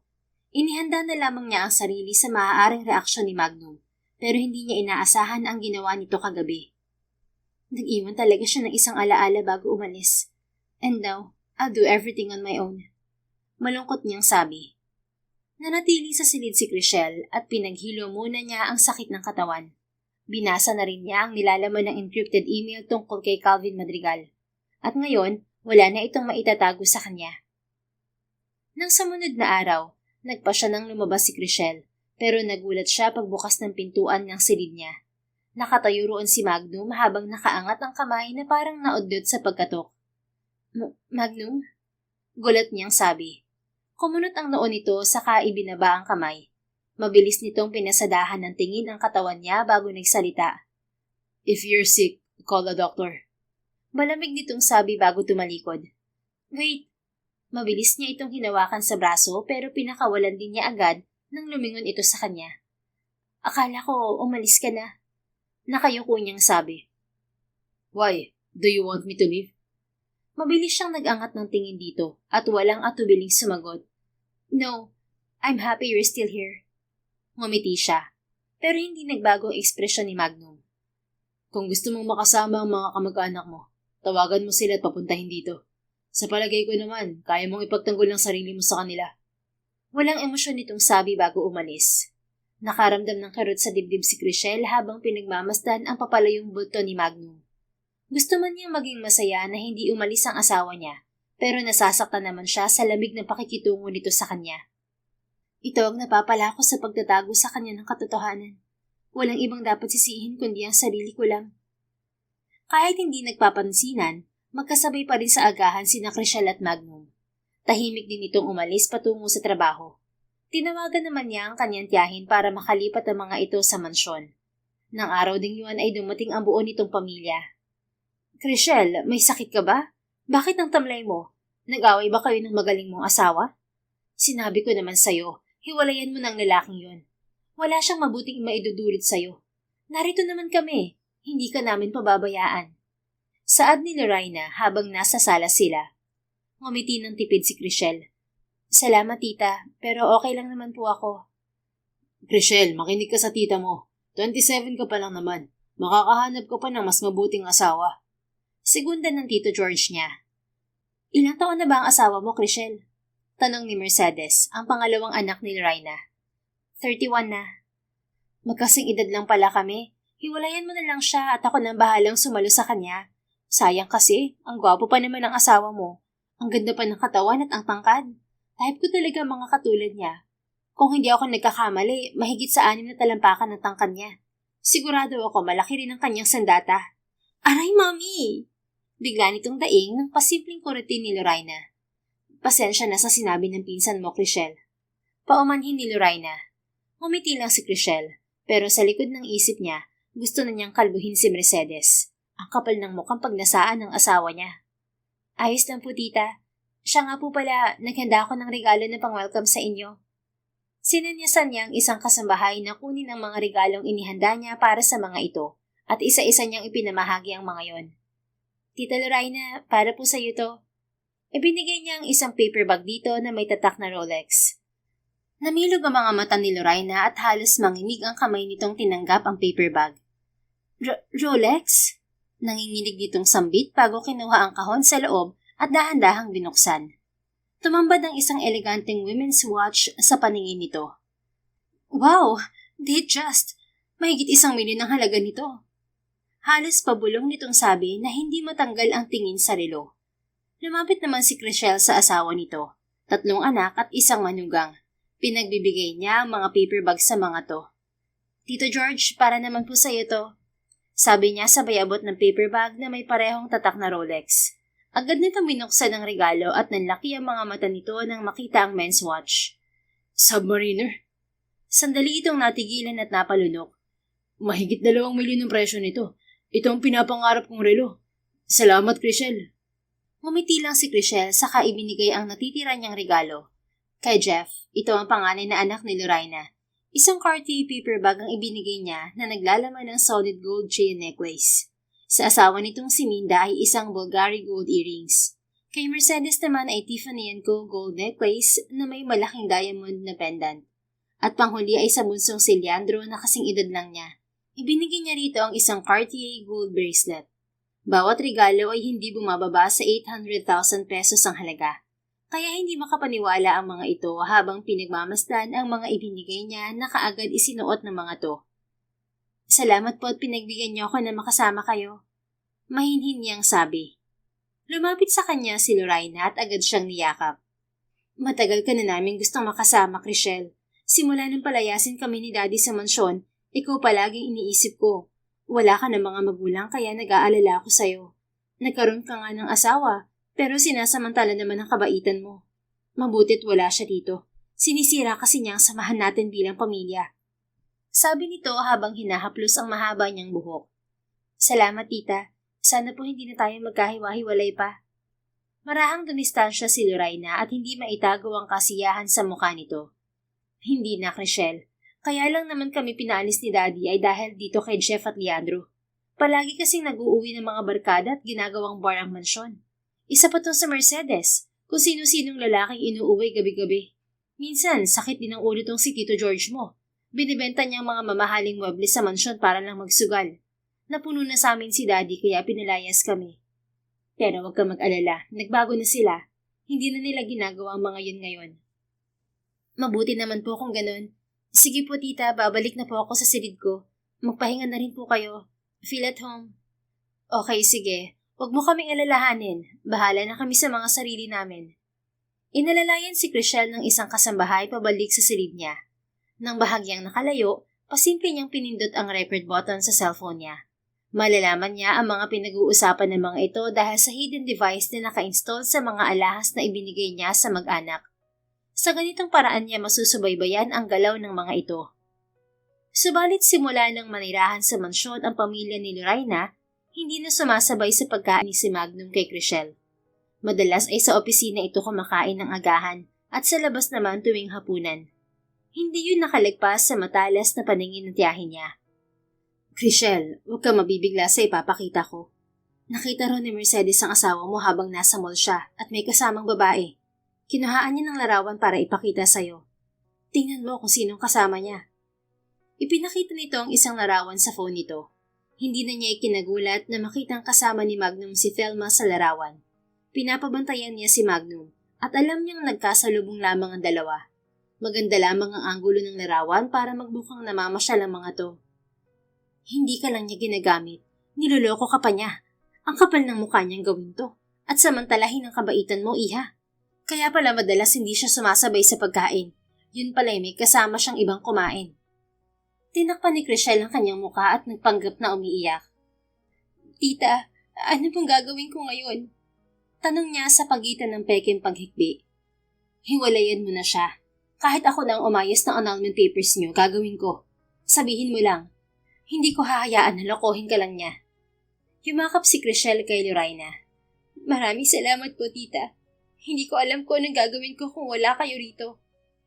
Marahan nitong hinaplos ang likod niya. Walang anuman, iha. Siya nga pala, pwede ba akong humiram ng 2 milyon? Ibabayad ko lang sa mga dating utang ng tito mo. Matagal na kasi kami sinisingil eh. Pasimpleng umikot ang mga mata ni Chriselle. Alam niyang nagsusugal pa rin ang tiyuhin niya hanggang ngayon. Pero pumayag pa rin siya. Malapit na siya sa dulo ng kanyang plano at magkakaroon na ng wakas ang kalokohan ng mga ito. Sige po, tita.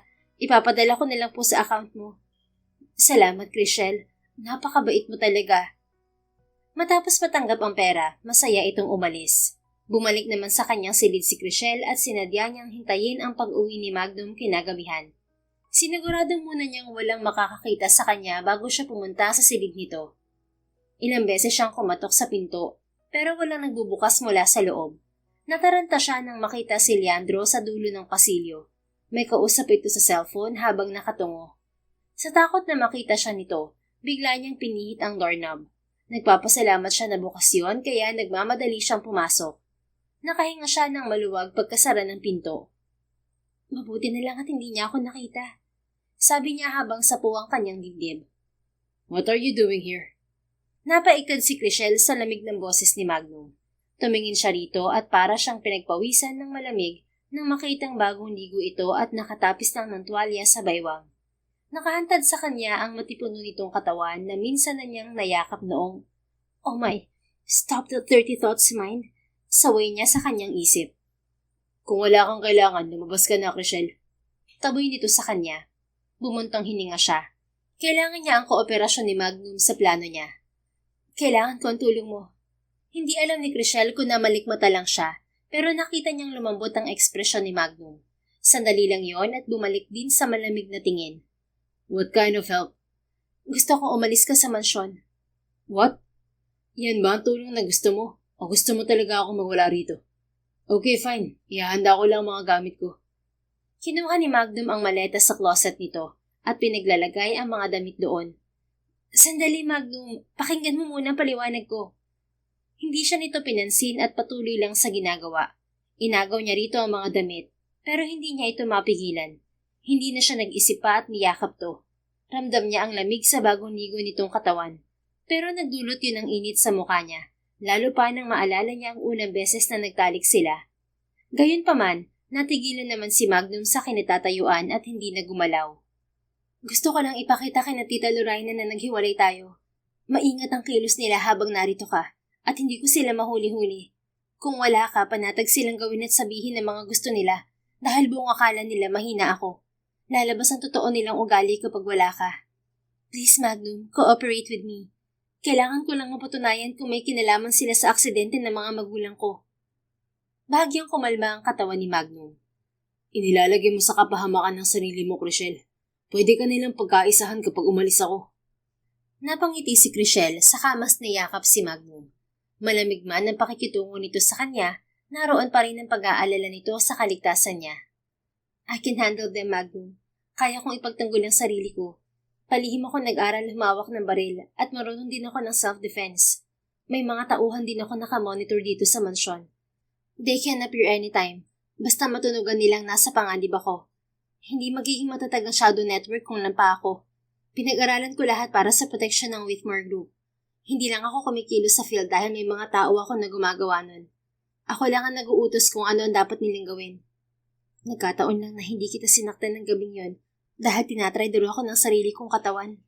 Dugtong niya sa isip. Sige, pumapayag na ako. Nakangiting tumingin si Chriselle kay Magnum nang hindi umaalis sa pagkakayakap dito. Thank you, Magnum. Nakatungo ito sa kanya habang nakatitig sa mukha niya. Maya-maya ay lumamlam ang mga mata nito saka hinawakan ng pisngi niya. Naantig ang damdamin niya sa maemosyon nitong titig at magaang haplos. Parang pahiwatig yon na nasa tabi niya lang ito. I'm sorry about that night, Chriselle. Nasaktan ako sa mga natuklasan ko. Pero hindi ko sinasadyang masaktan ka rin sa marahas kong pagkilos. I respect you in our marriage because of my promise to Senior Winston. I stayed faithful, even though we didn't have any romantic feelings for each other. But after that night, I realized that respect can also be a form of love. Somehow, I fell in love with you without even knowing when it started. I just know that you're important to me, and I want what we have to be real. Hindi napigilang mapaluha ni Chriselle sa mga narinig niya. Muli niyang niyakap ng mahigpit si Magnum at isinandal ang kanyang pisngi sa malapad nitong dibdib. Thank you for telling me this, Magnum. Pangako, pagkatapos ng lahat ng to, itatama natin ang maling simula ng ating kasal. Naramdaman ni Chriselle ang pagpulupot ng mga braso ni Magnum sa katawan niya. Mas hinapit siya nito palapit na para bang ayaw na siyang pakawalan. I'll leave tomorrow, according to your plan. Sabi nito. Okay, Magnum. Can we sleep together tonight, Chriselle?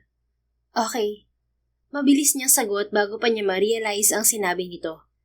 Then, let's sleep now, my wife. Napatili si Chriselle nang buhatin siya ni Magnum at dalhin sa kama. Sinipa pa nito ang maletang nakapatong doon bago humiga sa tabi niya. Teka, hindi ka ba magbibihis muna? Nauutal niyang tanong nang yakapin siya nito.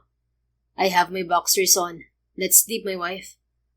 Napalunok si Chriselle nang maliliit siyang halikan ni Magnum sa gilid ng tenga at leeg niya.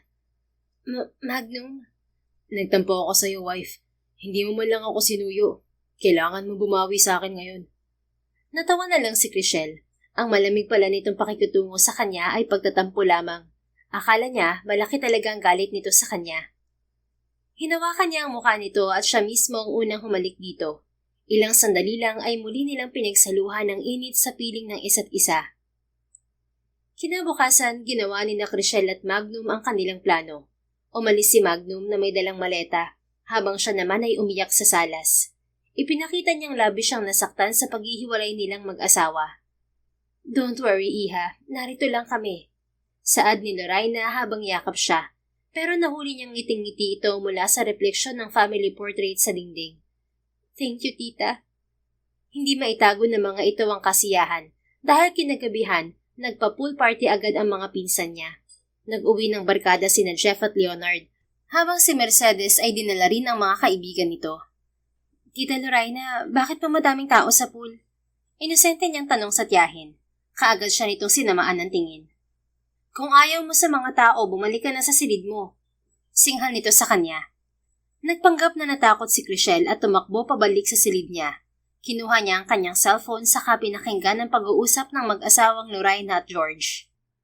Nakakainis talaga ang mukha ng babaeng yun, George. Kamukhang-kamukha niya ang kanyang ina na umagaw ng lahat sa akin. Kung hindi pinanganak si Adelaida, solo ko sanang kayamanan ng mga Whitmore. Tapos ngayon, si Chriselle naman ang pinaplastik ko. Kung hindi lang natin siya kailangan, hindi ko talaga siya lalapitan. Inis na reklamo ni Lorraine. Tiis lang, mahal. Kapag nakuha na natin ang pamamahala sa Whitmore Group, pwede na natin siyang i-dispat siya. Pakitunguhan mo na lang siya ng maayos hanggang makuha natin lahat ng kanya. Tugon ni George. Naikuyom ni Chriselle ang mga kamay niya.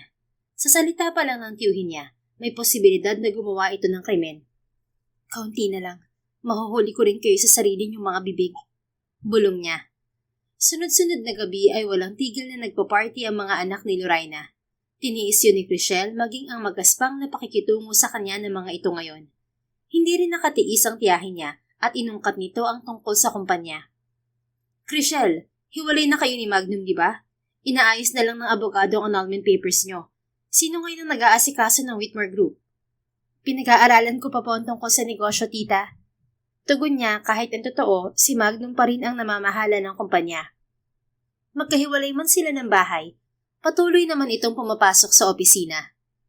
Tutulungan ka ng tiyuhin mo, Iha. Magaling to sa pamamahala ng negosyo. Kung hindi mo na itatanong, isa siya sa tinitingalang negosyante sa business world.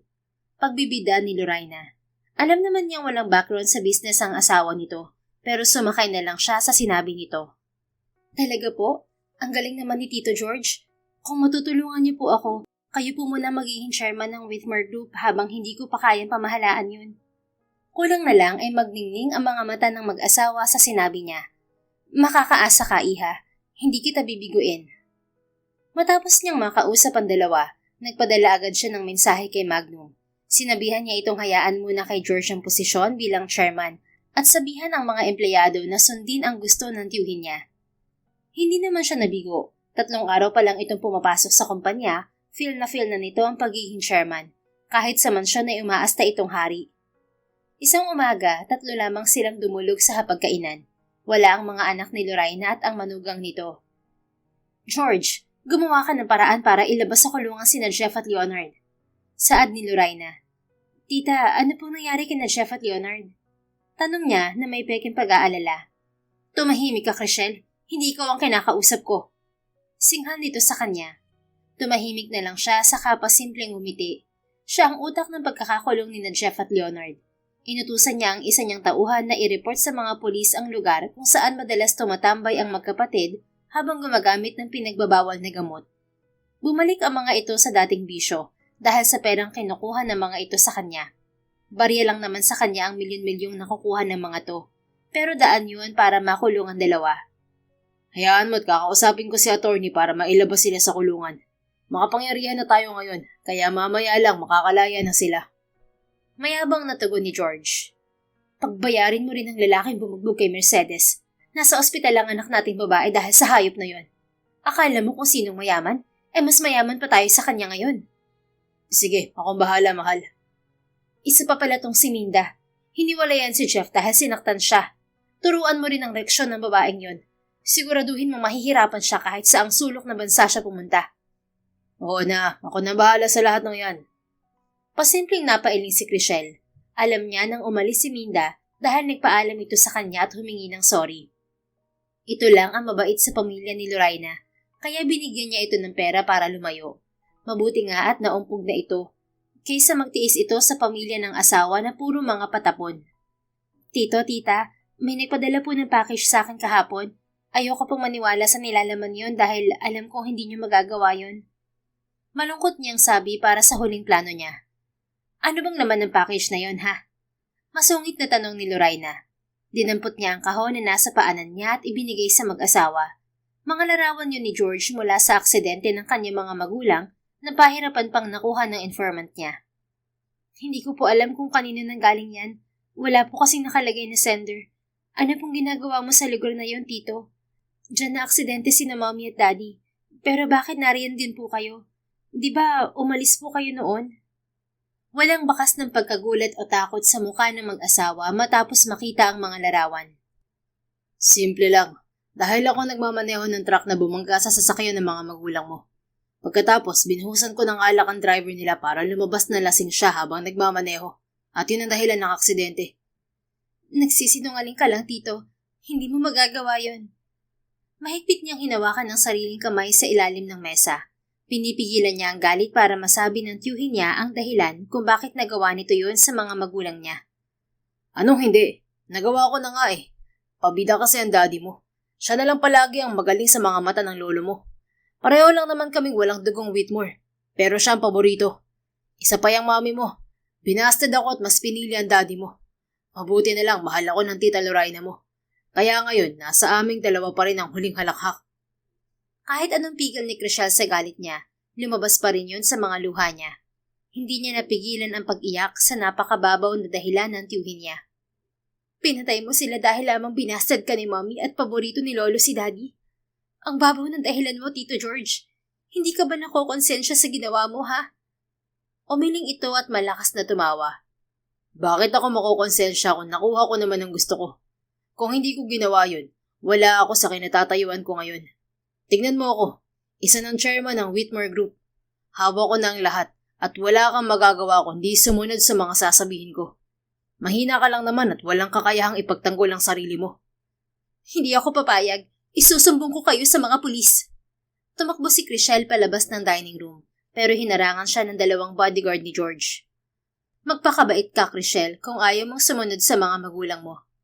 Pagbabanta ni Lorraina. Humisi si Chriselle na hindi inaasahan ng mag-asawa. Kayo ang susunod sa mga anak niyo sa kulungan. Mabilis dumapo ang kamao ni Chriselle sa dalawang bodyguard. Mabilis na uppercut at straight punch ang pinakawalan niya, kasunod ng pagdakot sa kwelyo ng mga ito at magkasabay na ibinagsak sa sahig. Napuruhan ng dalawa at hindi nakabangon. Paano nangyari na napatumba mo mga bodyguard ko? Gulat at may bahid na takot na tanong ni George. Simple lang. Hindi ako mahina katulad ng inaakala nyo at nahulog kayo sa patibong ko. Hinayaan ko maghari kayo sa mansyon. Hinayaan ko mapunta sa inyo kunwari ang kumpanya para marinig ko mismo sa mga bibig nyo ang kasalanang ginawa nyo sa mga magulang ko. Ngayon tapos na ang lahat. Babawiin ko na lahat ng pinahiram ko sa inyo. Magkakasama na kayong makukulong ng mga anak nyo. Sinungaling! Niloko mo kami! Sigaw ni Lorraine pero natameme ito nang pumasok ang mga nakaantabay na pulis kasama ang isa sa mga tauhan niya. Ikaw na bahala sa mga yan. Ibigay mo sa mga pulis ang ebidensyang magdidiin sa kanila. Yes, ma'am. Tugon nito bago siya umalis. Oras na para sunduin ang asawa niya sa bahay ng kakambal nitong si Magnus. Samantala, naninilos ang uso ni Magnum habang nakatingin sa cellphone niya. Hindi man lang tumatawag si Chriselle. Hindi rin ito sumasagot sa tawag niya. Ang tanging mensahe na natanggap niya mula rito ay noong utusan siyang hayaan ng tiyuhin nitong maupong chairman bilang parte ng plano nito. Ilang araw na rin simula noon, pero wala na ulit itong mensahe sa kanya. Brother, matutunaw na yung cellphone mo. Kanina mo pa tinititigan. May hinihintay ka bang tumawag? Saad ni Magnus sabay kuha ng towel nito at nagpunas ng pawis. Kasalukuyan silang nasa gym at pansamantala siyang tumutuloy sa bahay nito. Dahil baka mabaliw siya kung mag-isa lamang siya sa hotel. Naaaliw naman siya sa kanyang pamangkin at kahit papaano, nababawasan ng pagkami sa kanyang asawa. Hinihintay kong tumawag si Chriselle. Tugon niya. Oh, si Chriselle pala. Akala ko si Thelma. Wala na akong connection kay Thelma. Bakit hihintayin ko ang tawag niya? May nakapagsabi kasi sa akin na nagkita kayong dalawa. Wala ka na bang nararamdaman para sa kanya? Muli niyang ibinalik sa gym bag ang kanyang phone. Tumingin siya sa kakambal at para lamang siyang nananalamin. Wala silang pinagkaiba maliban sa style ng buhok, suot na muscle tee sando, gym shorts at rubber shoes. Yes, nakita kami sa opisina ko at sa mall. Bumibili ako ng regalo para kay Chriselle nang makasalubong ko siya. Hindi kami masyadong nagkausap, pero humingi siya ng sorry dahil napag-utusan lang daw siya. Hindi ko maintindihan ang tinutukoy niya kaya binaliwala ko na lang. Tumawa naman si Magnus. Nakausap mo na ba si Don? Hindi pa. Anong kinalaman ni Don dito? Brother. Umalakbay ito sa kanya pero inalis niya ang pawisan nitong braso. Sabihin mo na lang nang hindi umaalakbay sa akin, Magnus. Aba, wag mo akong sungitan. Hindi kita papakainin ng luto ng misis ko. Bahala ka magutom. Nanakot pa. Muli itong tumawa bago nagsalita. Akala mo ba makakaligtas sa akin ng pagkukunwari mong maayos kayo ni Chriselle? Kakambal mo ako, brother. Kunalin lang mo sina mommy at daddy. Ako hindi. Nararamdaman kong may mali at tama ako. Nagpapanggap lang kayo ni Chriselle. Sinabi ko kay Don ang kutob ko at iniisip niyang baka mahal mo pa rin si Thelma. Naaawa siya sa asawa mo kapag tama ang iniisip niya. So sinubukan ka niya. Eksakto naman na umuwi ng bansa si Thelma. Kaya nakiusap si Don na puntahan ka niya at siguraduhin kung may nararamdaman ka pa sa kanya. What the hell? Bulalas niya. Yes, what the hell talaga, brother? Tumatango nitong sang-ayon sa kanya. Huwag ka na magalit. Best friend mo naman ang may pakana nito eh. Bahal ka kasi nun. So, ayun na nga. Dahil sa ginawa ni Thelma, nalaman namin na mahal mo talaga ang asawa mo. Yun talaga ang purpose ng plano namin. Ni Don. Napailing na lamang si Magnum sa kalokohan ng kakambal at best friend niya. Kayo talagang dalawa, puro kalokohan. Hayaan mo na, concern lang naman kami sa iyo eh. Ano palang plano mo? Kapag hindi na nagparamdam si Chriselle, uuwi na ako sa mansyon kahit hindi niya sabihin. Tama yan, brother. Siya nga pala, bakit kakaiba ang pagsasama niyo mag-asawa? Sinabi ni Magnum ang lahat kay Magnus. Mula sa pakikipagsosyo kay Sr. Winston, hanggang sa kasalukuyang plano ni Chriselle. Wala siyang itinago at tahimik lang naman itong nakinig sa kanya. Oh, ganun pala. Grabe, ang astig ng mga misis natin ano? Hindi ko nga rin ini-expect eh. Si Don lang naman ang kakilala kong babae na ganoon, saka asawa mo. Well, masarap naman silang magmahal. Bawal nga lang galitin at baka maputulan tayo ng kaligayahan. Nagtawanan sila. Pero seryoso, brother. Masaya ako at natutunan ninyong mahalin ang isa't isa. Bumalik na tayo sa pagpapaganda ng katawan para lalong mabaliw ang mga asawa natin sa atin. Ngiting-ngiting sabi ni Magnus na para bang may pinaplano na naman ito para asarin ang asawa. I miss my wife. Damn it. Inis niyang sabi dahil gusto na niya itong makita. Idinaan na lang niya sa pagpapapawis ang pagkamiss niya kay Chriselle. Matapos ang pagpapapawis sa gym, umuwi na ang dalawa. Sinalubong ni Sabrina si Magnus, habang si Magnus naman ay binuhat ang pamangkin niya. Magnum, sinusundo ka na ng asawa mo, sabi ni Sabrina. Are you kidding me? Gulat niyang sabi. Bakit ayaw mong maniwala na sinusundo kita, Magnum? Napalingon siya sa direksyon ng pamilyar na boses. Nakita niyang nakatayo sa tapat ng dining area si Chriselle. Suot nito ang leather outfit at boots at nakatali pa itaas ang mahaba nitong buhok. Ibinigay niya kay Magnus ang anak nito, saka siya lumapit kay Chriselle at mahigpit itong niyakap nang walang namutawing kahit isang salita mula sa bibig niya. Gusto lang niyang maramdaman na nasa mga bisig niya ito. Chriselle, kamusta ka na? Success ba ang plano natin? Oo, nakakulong na ngayon ang pamilya ni Tita Lorraine habang nagpapagaling sa ospital si Mercedes. Kapag gumaling siya, haharapin naman niya ang kasong pagnanakaw na isinampa ng karelasyon niya. Nasisigurado kung mahihirapan silang lumabas sa kulungan dahil walang tutulong sa kanila. Nabigyan ko na ng hustisya ang mga magulang ko, Magnum. We can go back to our home now, my husband. I missed you. Malambing niyang sabi habang yakap to. I missed you too. Halata naman na na-miss niyo ang isa't isa. Pero mamayang gabi na lang kayo maglambingan para sulit ang pagka-miss niyo. 3 points agad, brother, para maganda ang laro. Biro ni Magnus pero pinalo ito ni Sabrina sa braso. Tumigil ka nga, Magnus. Kung ano-anong sinasabi mo riyan. Basketball naman ang tinutukoy ko, babe. Katwiran nitong tumatawa. Napailing na lang si Magnum sa kakulitan ng kakambal niya. Marahan siyang dumistansya kay Chriselle bago hawakan ang kamay nito. We're going home. Paalam niya sa mag-asawa. Hindi na namin kayo pipigilan. Mag-iingat kayo sa biyahe. Nakangiting sabi ni Sabrina. Brother, huwag mong kalimutan yung 3 points ha. Aray naman babe, ikaw ang bibigyan ko ng 3 points dyan eh. Reklamo nito at biro ng kurutin ni Sabrina. Sira ulo ka talaga. Saway ng babae sa asawa. Hinayaan na nilang maglambingan at mag-asaran ang mag-asawa ni Magnus habang sila'y nakangiti sa isa't isa palabas ng tahanan ng mga ito. Gustuin man ni Magnum na magkasama sila sa sasakyan ni Chriselle, hindi pumayag ang asawa niya. Minaneho pa rin ito pauwi ang motorsiklo habang nasa hulihan siya. Pagbalik sa mansyon, dumiretso sila sa silid ni Chriselle. Pagpasok pa lang, kaagad naglapat ang mga labi nila at ipinaramdam ang pagkamis sa isa't isa. Yun na ang simula ng masaya nilang pagsasama. Isang araw habang nasa opisina si Magnum, sorpresa siyang binisita ni Chriselle. May dala itong pagkain para sa tanghalian na pinagsaluhan nila sa opisina. Nasa gitna sila ng pagkain nang pumasok si Calvin. Pare, sabay tayong. Oh, nagtatanghalian ka na pala. Hello, Miss Sweetmore. Bati nito sa asawa niya. Mr. Madrigal. Napatuwid ng tayo si Calvin nang tawagin ni Chriselle. Pasimpleng natawa si Magnum sa itsura ng kaibigan niya. Halata kasi natakot ito. Yes, ma'am. Tell us everything now. Kumunot ang noon ni Magnum kung ano ang tinutukoy ni Chriselle. Napalunok naman si Calvin na parang alam na nito kung ano ang sinasabi ng asawa niya. Parte ako ng plano ni Miss Dawn at Magnus, ma'am. Napakamot ito sa batok at pilit nang umingiti sa kanya. Sorry pare, hindi ako makatanggi sa asawa ko eh. Asawa mo? Kailan ka pa nagkaasawa, Calvin? Curious na tanong ni Magnum.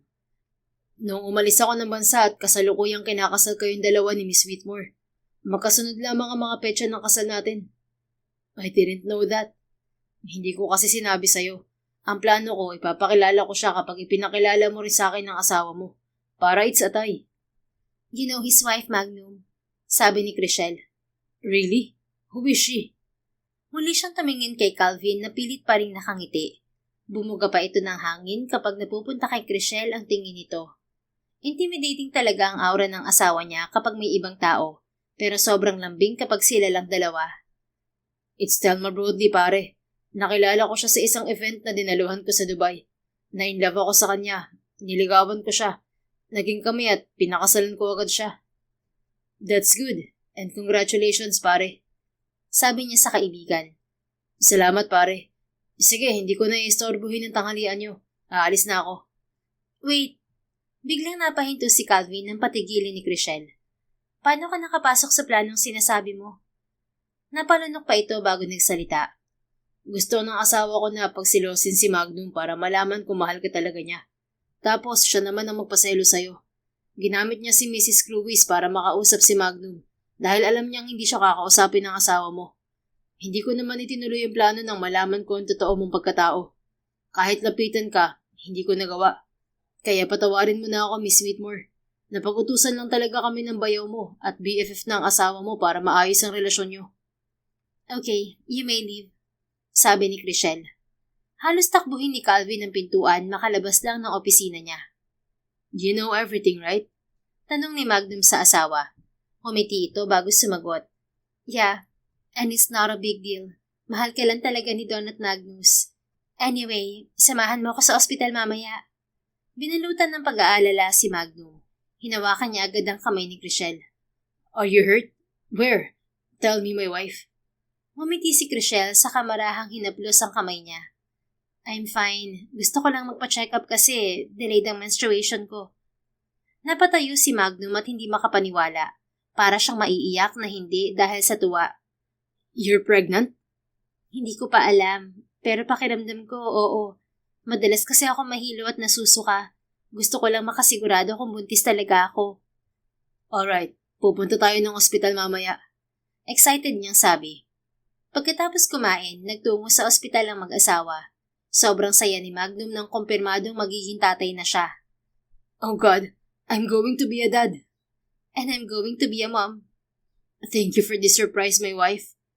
Hinalikan niya sa labi si Chriselle at hindi matawaran ang kasiyahang ipinaramdam nito sa kanya.